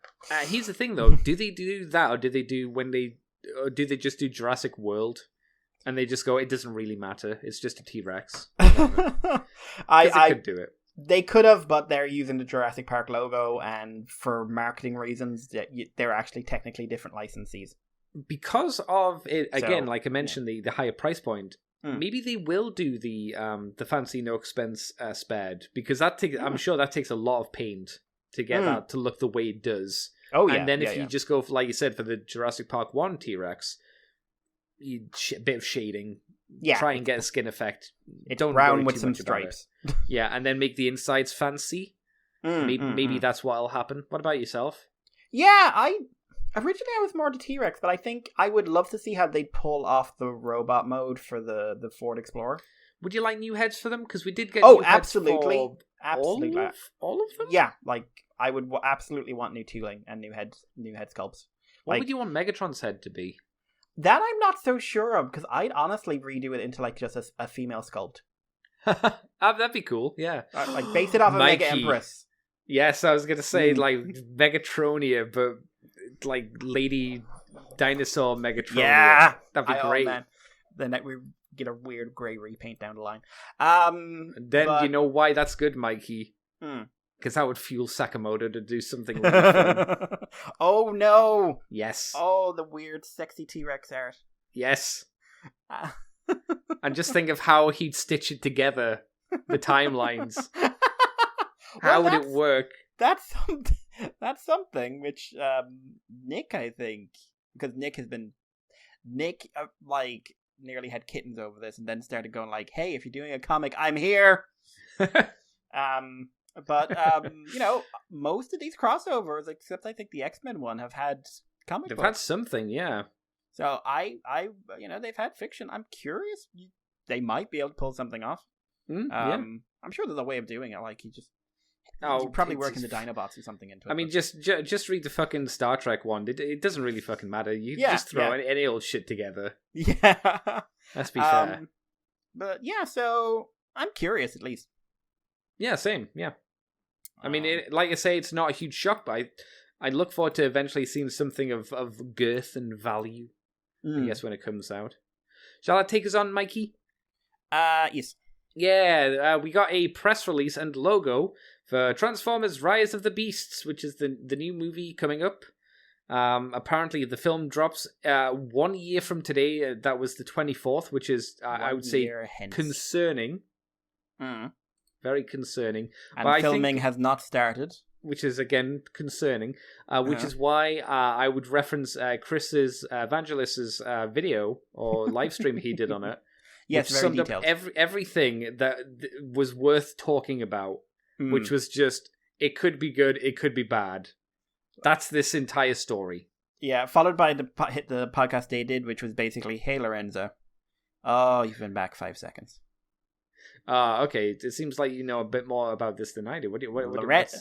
Lorenzo rose out of the floor and started saying, like, "Hey, maybe this will lead into how we got Optimus in the Bay movies and how his character developed," and then sank back down into the floor like a vampire. And And followed by going like G1, G1, G1. And then made the skeeviest reach out to China, who he was kind of sort of very responsible for a lot of the last night reach outs to Chinese market, which China responded to by laughing at it and saying, "You're being ridiculous." Which happens a lot with Hollywood at the moment, it seems like. Yeah, and then he literally did like a suck up letter to the Chinese market, for want of a better term, basically begging them to watch his movie. Like, it wasn't phrased like people are gonna say like you're exaggerating. Just like read the thing; it comes across so skeevy. And I'm just like, somewhere Chinese Transformers fans are just sitting there staring into the middle distance, saying like, "Oh, this shithead again, this motherfucker." So now like, is it a sequel? Is it a prequel? Is it basically just doing what the X-Men did until everyone kind of forgot about the original movies and we never talk about them again? I guess here's the thing, though, that, like, Lorenzo likes to run his fucking mouth off. Yes. All the time. So much bullshit. Every time a fucking movie comes out, his mouth keeps flapping when it should stay shut. Yep. And so we don't know what the truth is, so please don't assume anything from this, because Lorenzo does... I don't think Lorenzo actually knows what these are. No, I don't know why. It almost feels like he's given the producer name and just told to go out and make up things to the press. Yeah. To stir up shit. I don't know why. That's how he's always came across. Because I don't know what he does. Like when it says producer, there's lots of meanings to what it means to be a producer. Yeah, maybe it like just this movie has money, or maybe a he's doing lot more. of producers. Yeah, like again, some producers will have nothing to do with the movie and will just have given money, and that's it. Bay's down here and Don Murphy are down here, and I guarantee you they ain't doing much. I would be surprised. I'd maybe with Bay, maybe at best he'll give like a "where are the explosions?" and then he'll be like, "I'm done, bitches, bye, give me my paycheck." But yeah, I don't know. Yeah. Was there anything else of value here? Because I really there's a lot because I didn't care. Yeah, so basically breaking this down, Rise of the Beast is the Beast Wars movie everyone thought they wanted. Taking place in, that's what I'm phrasing, 1994, being filmed in Peru and Canada, with Andrew Griffith saying like, "Let me walk on your movies, I'm literally next door." I suppose it's not that often Transformers goes down to Peru, so he's like, we've confirmed. There's a lot to worry about in here if you want a good movie. So before we continue, movie, I think that's fair to say. I liked Bumblebee quite a bit. You tolerated it. I tolerated it. We would both agree it's a step in the right direction. Yeah, like for me, if I was going to give it a number, I'd probably give it like a 6 out of 10. Yeah, which is, for compared to the other ones. Oh, it's an improvement. Certainly, it's a masterpiece definitely. Compared to the other ones. I enjoy it. I enjoy it a lot. I would give it more than that. I will not debase myself with numbers, but I would give it more than that. Wow. But there were certain things about that movie that worked in its favor, which this movie seems to not want to do anything with. So we've confirmed the Maximals are going to be in it. We've also confirmed there's the Maximals, there's the Predacons, there's the Autobots, there might be the Decepticons, and there's the Terracons, who are the main baddies. Okay. So 5 factions. I wonder how many of these will actually have characters, though. Well, they've confirmed characters. They've confirmed are Optimus Prime, who is the lead character, looking like the G1 look because G1. He will become the leader he was in the Bay movies. This is when Lorenzo came up with the floor. Bumblebee will have a classic Camaro again. Mirage is going to be a Porsche 911, which got everyone mad. He's going to be similar to AoE Crosshairs in terms of his characterization. Okay. Might be a triple changer, might not. They're not sure about the phrasing of this. Okay. RC is going to have a robot mode that's very G1, and it will turn into a Ducati 916 motorcycle. And she's going to be red, not pink. Oh my god. Nightbird is in as a Nissan GTR. She's a Terracon. Okay. Scourge is the leader of the Terracons, and by his description, he's based off, personality-wise, he seems more lockdowny, but like design-wise, sounds a lot like R.I.D. Might have a beard that's on fire. I hate that. That sounds terrible. That and sounds a claw like hand with electricity. The mess that Ironhide was. Yeah, not Ironhide. Yeah. What was his name? Cup. No. The guy with the in the 4th movie, he had all the guns. He was a tubby boy. Oh, Hound. It was a Hound. John Goodman. John Goodman. Air Razor is a rusty steampunk bird. Why couldn't it just be a bird? Don't know, but she's rusty steampunk. Rhinox is a rusty steampunk rhino. Okay, so then it's not Beast Wars. Optimus Primal has fur. What? He's listed as specifically saying here has fur, but has a rusty underframe. Okay. So he might be a bit patchwork. They've confirmed the human leads as well. Anthony Ramos plays Noah. And stop me if you heard this one before. Ex-military father figure to his brother. Bit of an inventor type. Good. Oh my god! I was gonna make a joke about him being a fucking inventor. Jesus. Yeah. And Dominic Fishback, who is a researcher of artifacts who works in a museum where her boss is stealing her thunder. Oh. Yeah. Can't answer if any Beast Wars voice actors will be back. Lots of smiles. No. Fuck off. Just fuck off with your bullshit. Just like, we can't say if they can be there, because all but 2 of them are part of a Canadian voice union and therefore legally can't be there without us paying exorbitant fees. And let's be honest, when do they really ever get like the voice actors from the cartoon back, apart from Peter Cullen? Who's confirmed back? No. They get so celebrities to voice people like that. Yeah, I'm so excited to have Peter Cullen back. I've really soured on Cullen. I'll be completely honest in terms of performance and occasionally on the person based on a few interviews. Yeah, but I wouldn't say it's entirely his fault. No, but it's not his fault. And he could do a much better job than what they let him do. People have seen the designs for these. This is the thing that's sort of like big spectacle movie, big action with character, not a small budget movie. It's a summer blockbuster level stuff. Oh, good. So, am I the only crazy one here who thinks a movie with 5 factions, each of which must have at least 2 or 3 characters? In fact, the Autobots have 4. Mm-hmm. There's a rumored Cheetor is going to be in this as well, and so probably at least 20 bots in a big summer blockbuster with a military protagonist and a female protagonist who is a science person who worked in a museum, which went so well the last time. Does this sound like they did not learn the lessons they should have learned about maybe keep it tighter and don't overload the screen? Why learn a lesson, Mikey, when you can continuously make the same mistakes over and over again? Because they did Shatter and Dropkick. And then, as I say this, I'm just like, no, Travis Knight did Shatter Dropkick. All the producers and stuff basically thought the movie was going to fail and walked away from it. Yeah. And then he was basically like, they're gone. Ha Yeah. I'm going to create. Yeah, and the director is, what's his name? Stephen Capel Jr., who doesn't have any... He did Creed 2. I think that's the only major movie he's done. Okay, that's which I weird. Don't know if it's that as good as... I know Creed's supposed to be good. I don't think Creed 2 was as well regarded. I don't remember hearing people saying it was terrible. Yeah. I think it was like, this was a really good film, and then we went down into just a kind of film. Yeah. Maybe I'm wrong there. And again, this is we last one, you got a director who's really good at animation. And maybe that would have been wise to do again. But so I don't know, like, as someone who will not give a shit about this going forward, bar maybe a few designs, I find the fact this sounds like a Bay movie not setting me up for success with this film. No, I mean, if they do go down that route, I think like maybe they want to go back to the Bay aesthetic. Maybe Bumblebee didn't make the money that they wanted to.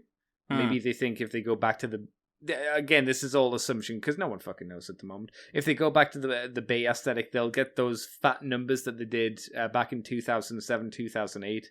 Yeah, which is not how it works. Yeah, I think most people, most of the general public, I should say, are kind of done with the Michael Bay styled film. Yeah, that's one of the reasons that Bumblebee worked and did make the it didn't make a huge profit, but it made a profit, whereas The Last Night lost $100 million. Yeah. It's because you didn't do a Bay style film. You didn't do a big in your face blah blah blah movie. Mm-hmm. You did something a bit tighter, a bit smaller. And it worked in your favor. I guess we need to wait again for a trailer to exactly. really judge the way that this film's going to be going. They've also confirmed the animation studio for it is going to be Moving Picture Company. Okay, what do you think about it being out in a year? I can't imagine that's true. They're going to delay it. They've got to. It's really worrying they're saying it's out in a year and they haven't started filming yet. There's no way they can do that. If they do, that's they've got a big ton of flag. visual effects that they've got to do. Yeah. And I'm looking at the animation company. The animation company are the ones who did The Lion King. Oh, good. So they'll be unemotive. Yeah, I was saying that, like, I look forward to Optimus Primal staring blankly forward. Mm-hmm. But hey, they'll look realistic. Yeah. But cool. Like, I love that everyone's like, oh wow, this is going to be so exciting because we're going to get like beast formers that look like they do in like the Lion King, except they'll explode into a robot. I'm just like, no, we won't. We really won't, because like these guys, okay, they did The Lion King. They also did Blade Runner. Oh, the new one. Yeah. And like they list movies that I like visual effects for animals on Disney's Cruella. Godzilla versus they were Kong. bad. Yeah, those animals looked bad. Godzilla versus Kong. They did not do the majority of the animation on Godzilla versus Kong. Okay. Call of the Wild. That dog looked terrifying. Which one's Call of the Wild? Call of the Wild is the one where they do a CGI dog instead of a real dog, and it's acting across from Henry. That's with Harrison Ford, isn't it? Where they have a guy in a mocap suit for the entire thing. That's fucking rather weird. than a dog. Yeah, which would have cost a fraction of the amount of money. My god! And as part of their like animal effects, but sort of background, Sonic the Hedgehog. Which one? The movie. No. Which Sonic the Hedgehog? Sonic the Hedgehog, the movie. Yeah, but which Sonic the Hedgehog? The one pre the we've changed it, or the one we've changed it. Well, I mean, technically they didn't actually do most of the animation on it. They did some pickup work.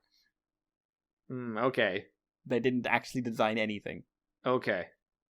I wanted to know if they did the Nightmare Sonic, basically. Because that was the important thing to try and grasp from that, from what you said there. You know what's easier to do? Sonic the Hedgehog. Because he's a flat line with some pointy bits on him. He is a little bit more simplistic than a real animal. Yes, that's for sure. Or than a Transformer you want to put 10,000 moving parts in because you over-engineered your design. I really hope they scale back on that, but I think they're going to stick to a Bay movie-ish, like, loads of bits look, which I never think is a smart idea, but hey-ho. Again, another thing Bumblebee worked to do their best to improve on. It was still there, but it was much better, thankfully. I wonder if they'll roll that back. I fucking hope not. Yep, and I'm not expecting much character development for the villains or anyone, and I'm expecting a forced-in love plot, and I'm just being negative now. But, hey, it's a year to go. Yeah, maybe they'll surprise us. Maybe. It's a year to go. It's a year to go, and we haven't even heard about a script being finalized. No. What could go wrong? Oh, God. Mikey, shall I talk to you about other fantastic media that was shown this week? Fantastic media! That's right. We got our first look, thankfully, at War for Cybertron. I was going to call it Animal Kingdom. It's not Animal Planet. Animal Planet by David Attenborough.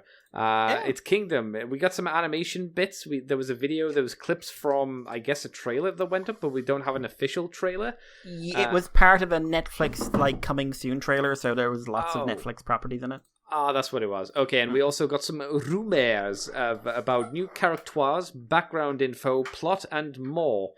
What would you like to start with, Mikey? Shall we talk about the plot and stuff, or do you want to talk about the little animation clip that we saw? I want to talk about the animation.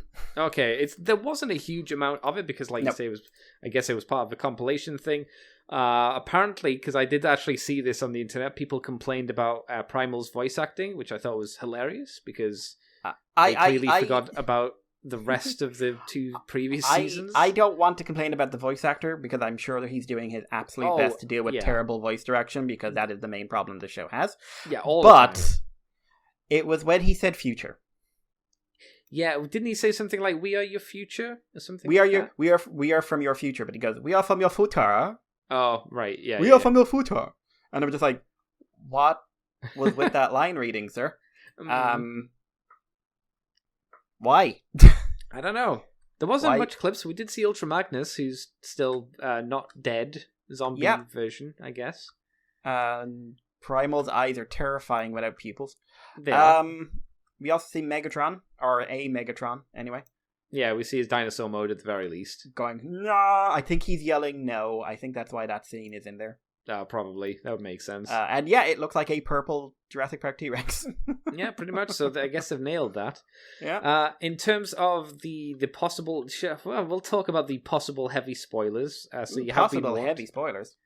I mean, these are rumors, but they are possible heavy spoilers, so you can jump ahead if you want to. I just thought of something terrible, and I'm not going to say it. Oh, no.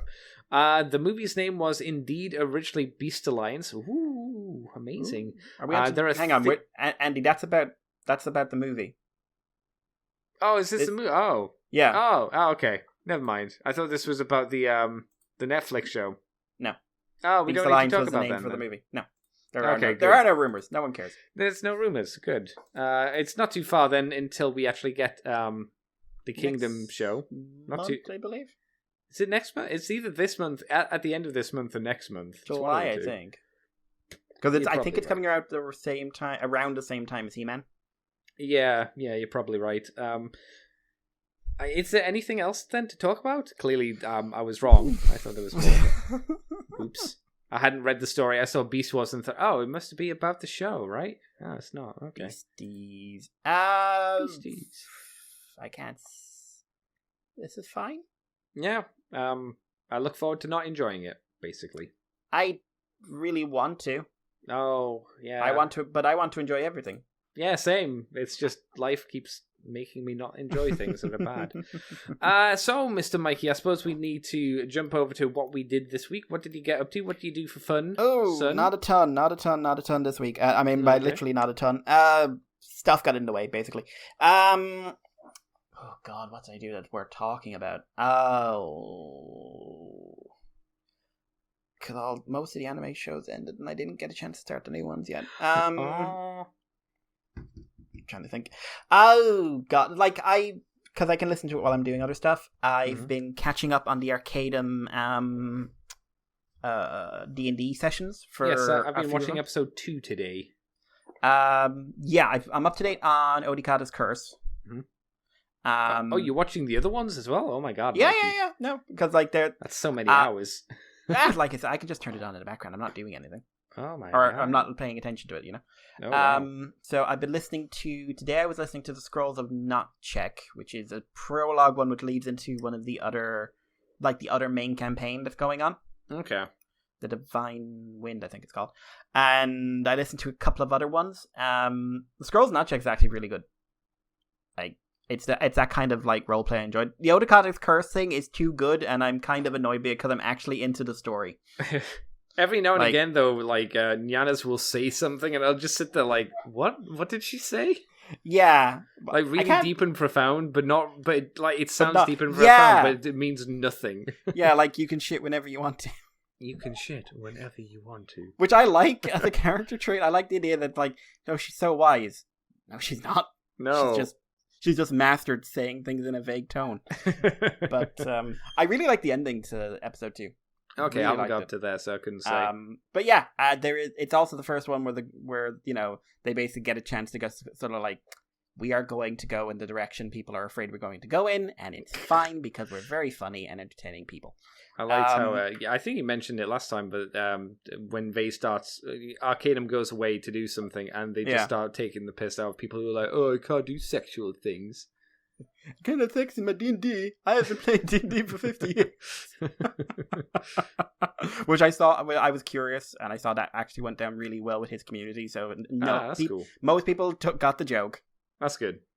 But no, I like that they're playing it, they're playing the game. Yeah. The story is actually kind of interesting, and there's little bits of character stuff already, which I'm enjoying. And I really like I said last week, I like the fact this sort of slow burn, actual people meet and introduction thing, rather than what he's done in every other one I've seen him do, which is we all met in a tavern because someone asked us to meet and take a job. I mean, that's the generic structure of a D&D one, I suppose, isn't it?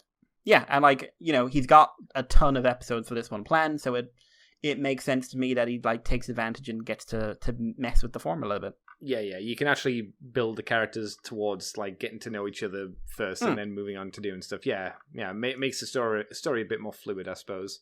No, so I enjoyed that. I'm enjoying his stuff. Anything else of note? TV-wise or anything? No. I've started building Machine Dramon. I'm about halfway through. I finished the arms today. No, you need to build the legs first so you can stand him. No, I like doing arms. Oh, that's weird. Because like you get the arms are the least interesting part, I find. No, because you get them on the torso, and then you're fiddling with the torso before you're like, oh, good, I've got legs. What am I doing with them? No, they're doing. I'm posing them because I've got a waist now, and then I've got a torso. No, and then I've got most of a robot. You That's don't do anything. It just sort of sits there doing weird shit. What? Like, you're wrong. You're wrong. That basically is the takeaway from this. You're wrong.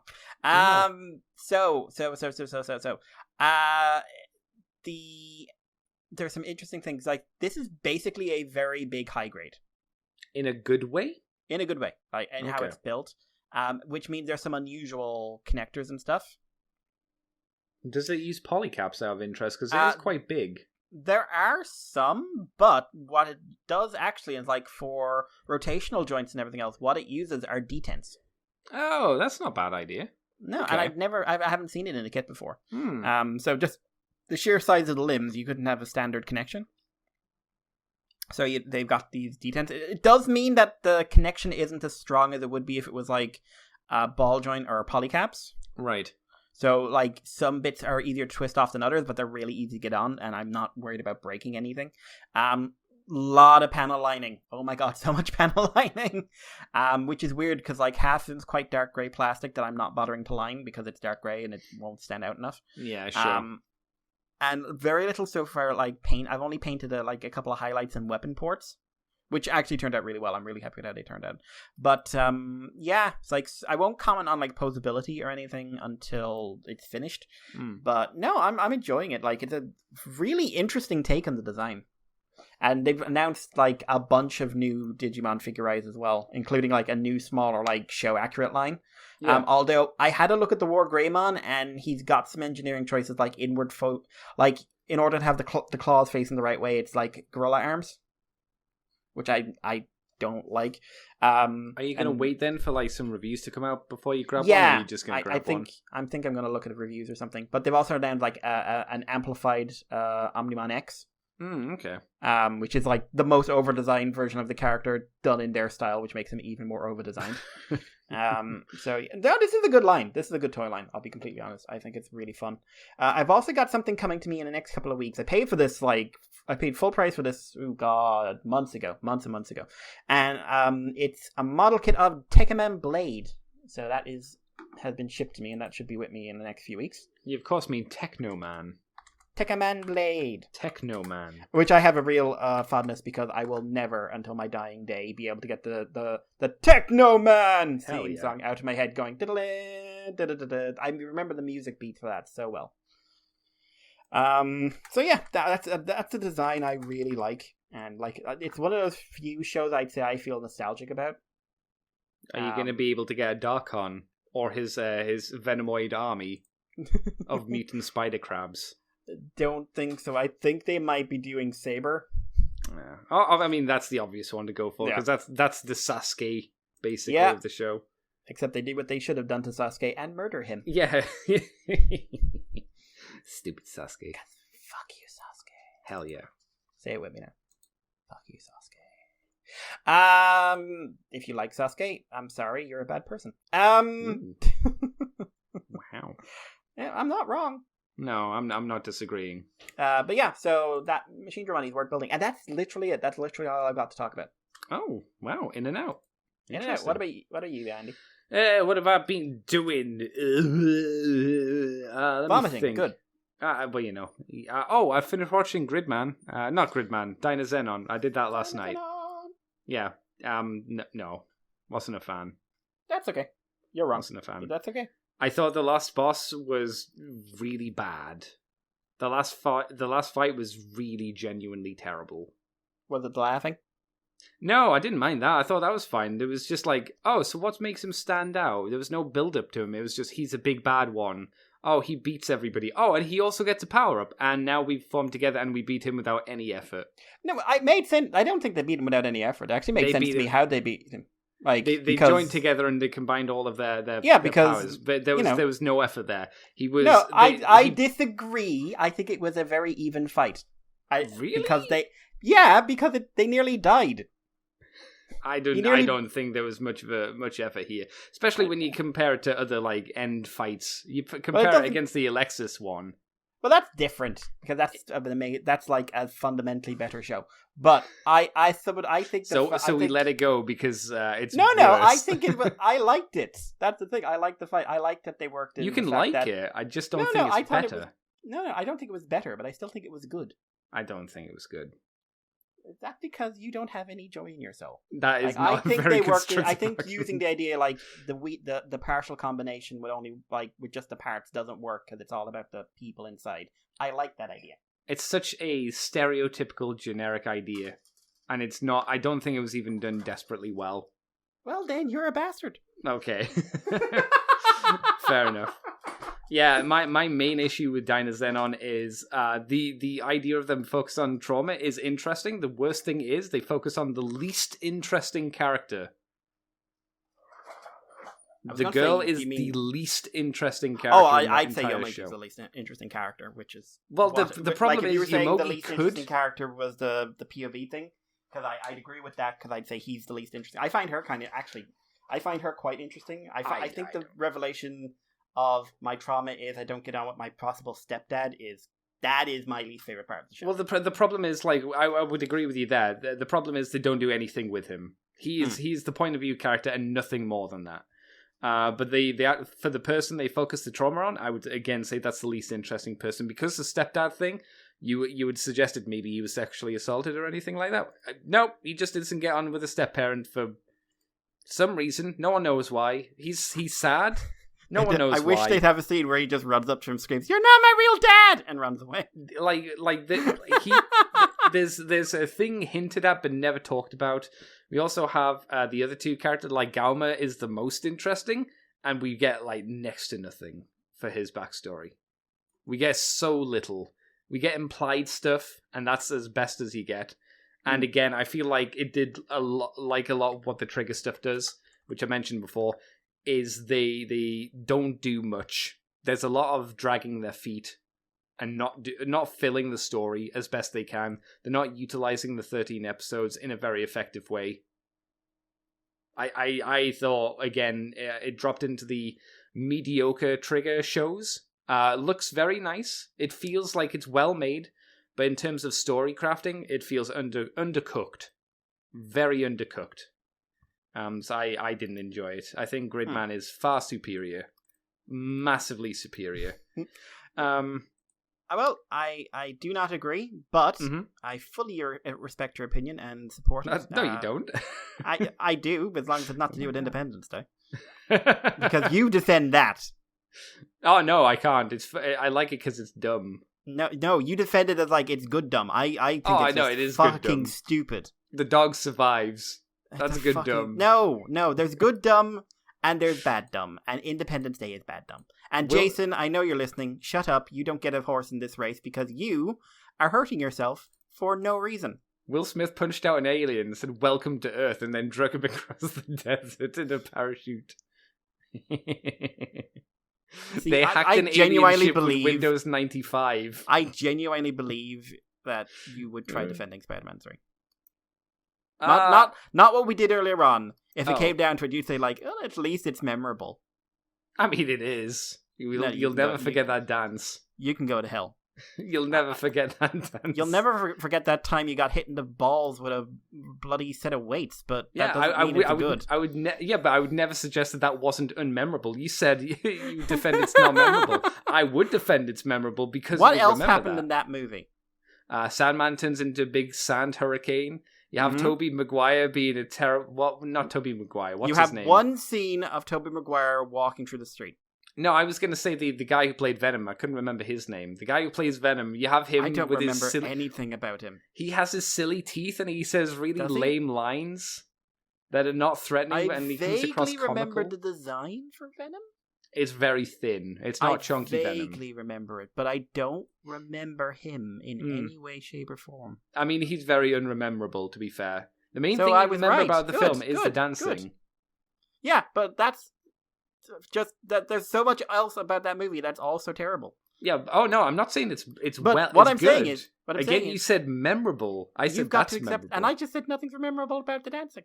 Apart from the dancing, you know the you dancing. You just need to accept that Independence Day isn't a fucking atrocious film, and Dinah Zenon's actually good. If I go up to anybody and say, "What do you remember from Spider-Man 3?" They go, "Oh, the dancing scene. Oh, that was terrible." It's like people remember it. People remember it. Good. They remember 12 seconds. You said was it memorable? It just needs 12 seconds. I said was the film memorable? Yeah. That's part of the film. That's not the film. It's part of the film. Many things are part of film. That doesn't make them the film. No, but it is memorable part of the film, thus making the film memorable, because people remember it. I remember that dancing scene. It's like talking to a monkey. I think you've just been slept. Schlepped. I have slept here. Slept. I've also been watching Babylon 5 some more, going through season 2. There's something everyone remembers. It's still kind of up and down. Like season 2 is very much kind of still finding its feet. It's got some. The strange thing about it is there's some really good episodes in there, but then there's some very season 2, season 1-y kind of written episodes, which like Steven's dad appears on the station as they're about to go to war, and I think I made the realization last night that I just don't like Stephen Franklin as a character on Babylon 5. I think he's not a badly written character. He's just horrifically unpleasant. I don't think there's one point in that show where I was like, I like Stephen Franklin as a character. He's so nice. He's such a good person who will want to be around. He's got such interesting stuff. He's an asshole all the time, and then he becomes a druggie, and then he gets off the drugs and is still an asshole. I just don't like him. He's no Londo. He's no Jakar. He's no Sheridan. He's no Lanier. You know, he's none of those characters. He's probably the least interesting character on the show, or one of them, I would say. I also have started playing Dusk on PC, which is a old school styled, very like deliberately old school styled in terms of its graphics, to look similar to like, Unreal. Not Unreal Tournament, but the Unreal games. You know, those kind of very old school Duke Nukem style shooters from back in the day. Runs beautifully, runs really well. It's got a lot of nostalgia factor to it, even though it's a newer game. It's got a rocking soundtrack as well. I finished the first campaign, and there's like 2 other episodes that they're called, so I'll be doing a bit more of that tonight. I started The Witcher 3 yesterday. I have decided that it's not triple triad, it's triple something from Final Fantasy VIII. Its card triple game triad. Is more... It is triple triad. I would say triple triad is more enjoyable than Gwent. I don't like Gwent. I played the trainee level of Gwent. I hated Gwent. I played the trainee level of Gwent, and I was like, this is lame. I don't see why people say good things about Gwent. It seems boring. I played it. I played 2 or 3 times, and then I just could... No. And there's no benefit to the game either. Oh, you don't unlock anything? Not really. You just play Gwent. You don't need to play Gwent to complete the game in any... I think there's a couple of options, like there's a couple of times where that's like you might be able to play Gwent to complete a mission instead of like negotiating or murdering. I'd rather murder. It's easier and it's less boring. Like I don't know why, but because it's just the way that it worked. I didn't like how it felt. Like even the tutorial level I lost the first time I played it because it's like I only get 10 cards and that's it. That's it.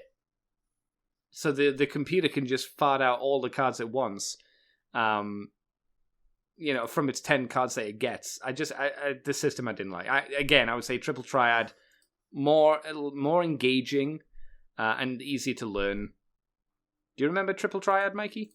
Yeah, I used to play the online version of that for a good long while, for a good few years. And there was a reason why you did it as well. Yeah, you got stuff. You got really good stuff. You got, I remember one, like, Laguna's card, you could transmorph it into, like, 3 items, which would make you invincible for a massive amount of time or something. I remember those, yeah. I like you'd need them to be the ultimate weapon. Making weapons or summons or stuff like that. They're, like, hugely important. Yeah, so integral, well, not integral, but gave you, like, legit things from doing it. Like Final Fantasy IX did a card game as well, which wasn't nearly as integrated into the game, but like if you completed it, you got like good items and stuff like that. I think I remember. I don't remember it too well, but I remember there was a card game. I just don't remember anything about it. Very similar to 9. 9 was not my deal. I know it's loved by all. I just didn't like the art style, and it never grabbed me. But then 10 came along, and that was interesting. I am toying with revisiting 10 because I remember being mostly turned off by the voice acting.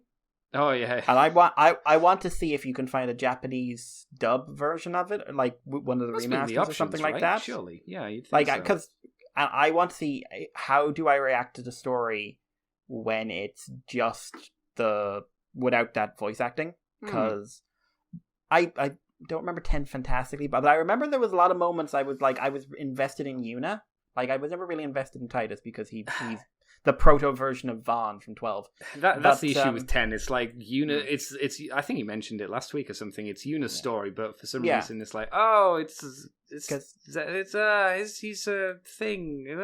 Here's Xanarkand boy, but I want to see if that works better without dodgy voice direction. Yeah, it may be. It might take away some of the oomph to it. So we'll see. We'll see. I might do it. I might not. But yeah, Gwent was bad. I see what you mean about the combat. Like X is just the button you press. Like Y, there's no reason to press Y. Your animations are far too slow for doing Y. So why bother? I'm enjoying it so far. I haven't put a lot of time into it, but the world seems quite nice. Feels like a more interesting Skyrim in some ways. I'd agree with that. Because Skyrim has issues, even though they keep making it. Oh, you mean the new one, Andy? No, I mean just Skyrim. Yep. I did pick up as well Jurassic Park Evolution, I think it's called. I saw you were thinking about getting that, and I'm very surprised. Yeah, well, I remember enjoying Roller Coaster Tycoon and stuff like that from back in the day. And then Jason said I should do it as well. I was like, oh, Jason says do it. I like dinosaurs. I like park building. I don't really have one. Advice from Jason. Well, he watches the stream, so he has some pull. If he's going to watch, he may as well watch something he enjoys. I was thinking about getting the Persona 5 Strikers, but then I was like, well, why would I bother? Why would I bother, you ask? Because I haven't played Persona 5, and it's a sequel, so stupid to get that. Nier Replicant is 25% off, so it's $37. I was like, I don't know. I could maybe wait for that to go down a little bit more.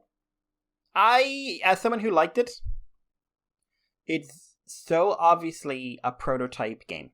So I would say, just because of what I know about you and your particular conventions that don't work for you, because it's basically like the baby version of Automata in some ways. I might run into some issues with it. So pay less, because I know if you paid too much for it, you would you'd start to hate the game because of how much you paid for it. Yeah. Pay less for it and enjoy what's good about it. Because there's a ton about that game that's fantastic in terms of the writing. It's just like we're coming to it after Automata, which is that's a problem. Yeah. And you said they didn't change as much as maybe they should have. I think I remember you saying as well. They should have tweaked some more stuff to it to make it a bit more. It was story and gameplay, wasn't it? Yeah, there was some narrative, like how they do the route structure needed to be changed. And they added in some cut content, but they needed some new writing. Some new scenes to develop the characters a bit more, especially Nier himself, because he's not a blank page, but he needed more, especially since there's some real fucked up shit in the background for Nier about what happened to child Nier before the games and everything else. Right. And also, as I said, the main thing of hey, your major crux of why everything in this is absolutely terrible and why in Nier Automata Nier is remembered as the most destructive human being who's ever lived. Oh, okay, yeah. That's all not really in the game, and it's all sort of extra stuff. Nice. But they do have that extra. They do have the extra route, which does sort of lay some groundwork. Yeah, but there was definitely more to be added. So I would say pay less. Okay, cool.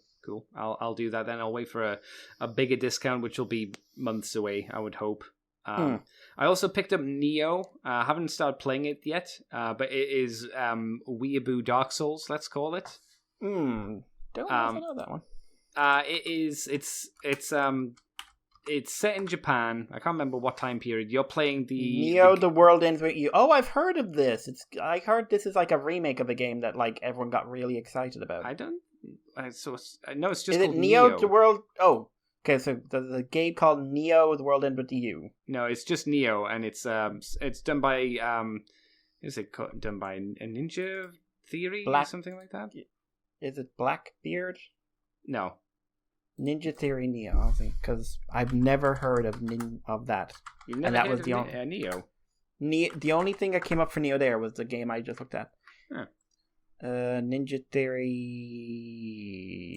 I think it's the company called Ninja Theory. Team Ninja. Team Ninja. That's it. It's Team Ninja. No, Neo with I'm looking NEO. No. NIOH. No, that obviously, I know of. That very well pronounced H in Neo. Neo. Yeah, it's these guys attempt to do a Dark Souls game. Apparently the level designs are not very good, especially compared to Dark Souls, but the combat's a lot more interesting. It's got like combos and stuff like that. So it's meant to be hard. I'm sure I'll scream and curse and want to kill myself while playing it. So it should be a good laugh to watch on stream at some point. Oh, and I watched EFAP, where they talked about 101 Dalmatians, the 60s version. Then they straight away talked about the 90s version, and then Cruella as well. So it was. I only remember one of those. Oh wow, okay. They did a big stream, and it was edited down to about 3 hours, which isn't too bad for 3 movies. Hey, would you be shocked if the 60s version was the best and still delightfully charming after all these years? Yes, I've seen that movie a lot. Yeah, it's still great. I remember Glenn Close was very popular for a while after Cruella. You mean just 101 Dalmatians? Or whatever. Yeah. Well, I remember she was like when they did the second one. She was like the one they were advertising. I went to Disney World where they had at the time they had all the stuff from that movie. Even though I don't remember much about it, so when I was when they were talking about it, it was nice to kind of see it again. It gets very Home Alone-y, very very Home Alone-y at the end, like in terms of the slapstick and stuff. Like one of the guys, I think Boris, one of the fat henchman, falls into a pond and then freezes. Like they do a scene where he actually comes out of the pond and just freezes in spot, which is like, oh, that's interesting. It's very cartoony. It's very much a product of its time, but it has its kind of 90s charm. It's not great, but it's very much, you look at it and you go, this is 90s. It's not absolute trash, but it's not great either. Then they did Cruella, which is, from a production standpoint, very nice. Story standard, it's ass. Yeah, what little I heard about it made me think I don't want to watch it. I mean, why would you want to find out about a movie about the lady who wants to skin dogs? Let's give her a sympathetic backstory. Why would you want? No one wants that. That's the meme. That's the joke. No one wants this. Like if you there are a few things that people will not be able to forgive. Like you kill people, all right, that's a bit of a frowny face. You kill dogs, mate, you could get fucked. You kill puppies, no, gallows. Put them in the gallows. So I don't know why they thought like doing this. It feels like the end of the movie feels like the setting up for another retelling of 101 Dalmatians. Spoilers for Cruella. Did you know that Cruella gave Roger the dude Pongo? Yeah. Why? I don't know. Do you know how Cruella's mum dies? I didn't know Cruella had a mum. Well, she had to come from somewhere. You think she had to come from somewhere? Do you know how she dies? Does she get punched in the face? I have no idea. There's some Dalmatians push her off a cliff. What? Why? I don't know. They were commanded to by her real mother, who was called the Baroness. So she had a fake mother and a real mother? Yeah, it's this convoluted story that Cruella was actually the spoilers. I don't know. Please don't see Cruella. Don't do it. That her mum had her, and I can't remember exactly the reasons, but she was smuggled away and given to a maid or something, and the maid raised her. Did you know when she was born, she had that hairstyle of one side being black and one side being white, like from the 90s movie? She was born out of the womb with that hairstyle. It's genetic. Somehow. Why was her mother? Did her mother look like that? One of her mothers look like that? No, as far as we know. So she was just born with a shock of white hair. Yeah.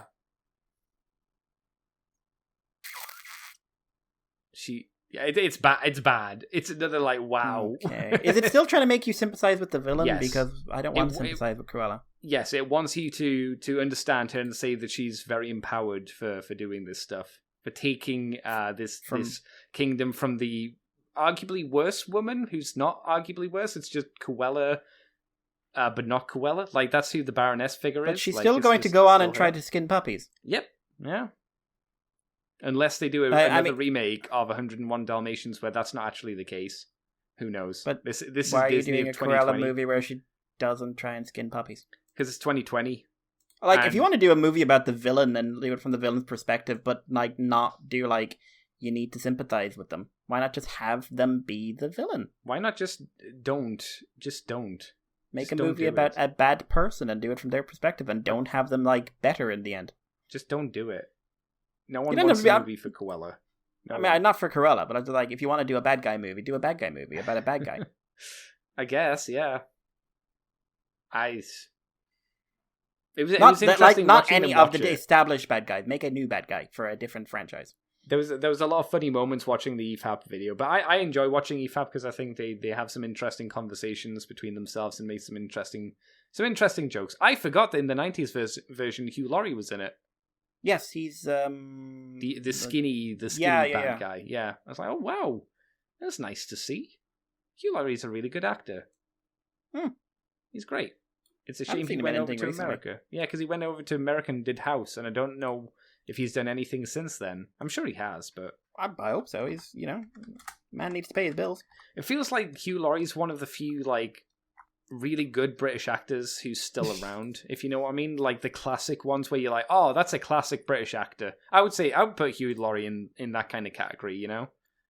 The last movie... Oh, I remember this. He did The Personal History of David Copperfield. Oh, and he was in Holmes and Watson, which was the weird comedy one where he played Mycroft. Really? Oh. And TV-wise, he's in something called Avenue 5. Oh, isn't Avenue 5 that weird puppet thing? I don't know. But that's it, Mr. Mikey. We're going to have to end the show off here because we are running out of time. So any questions that we get, we're going to have to save them for next week, I'm afraid, everybody. Mikey, where can people find you on the internet? Mikey, you can find Mikey on Irish Paleo on Twitter at Irish Paleo and Irish Paleo on Twitter. And you can send us an email on moonbase2@gmail.com and on Libsyn and Facebook and everywhere else. We'd love to hear from you. And we do have some stuff for next week that we can touch on. How did we drag this out with no news? I don't know. We managed to. We filled it with garbage like usual, I suppose. Just us talking, You can find me on Twitter, CCTFW, YouTube as Cover Commander TFW. You can find this podcast on the Moonbase 2 forums on Twitter, iTunes, Libsyn, Facebook, YouTube as Moonbase 2 Transformers Podcast. You can also find us on patreon.com/Moonbase2, and if you do $2 each month, you get the free version from the files of Teletran 2, the extended version of it, and you get the Moonbase Woo-Woo, where we talk about non-transformery things in more detail, believe it or not. And you can head over to czbunker.weebly.com if you want to go and get us that way as well. And I'm also on Twitch as CCTFW if you want to go that way too. So, thank you very much for coming, everybody. Hope you've had fun. We will catch you next week for more news. I'll be happy if there is news for next week. I'm always surprised at this time of year if there is any, though. So, thank you very much for joining me, Mr. Mikey. Thank you for tolerating my bullshit. Yay! And we will catch you next week, everybody. Bye-bye! You're still wrong. You are now leaving Moonbase 2.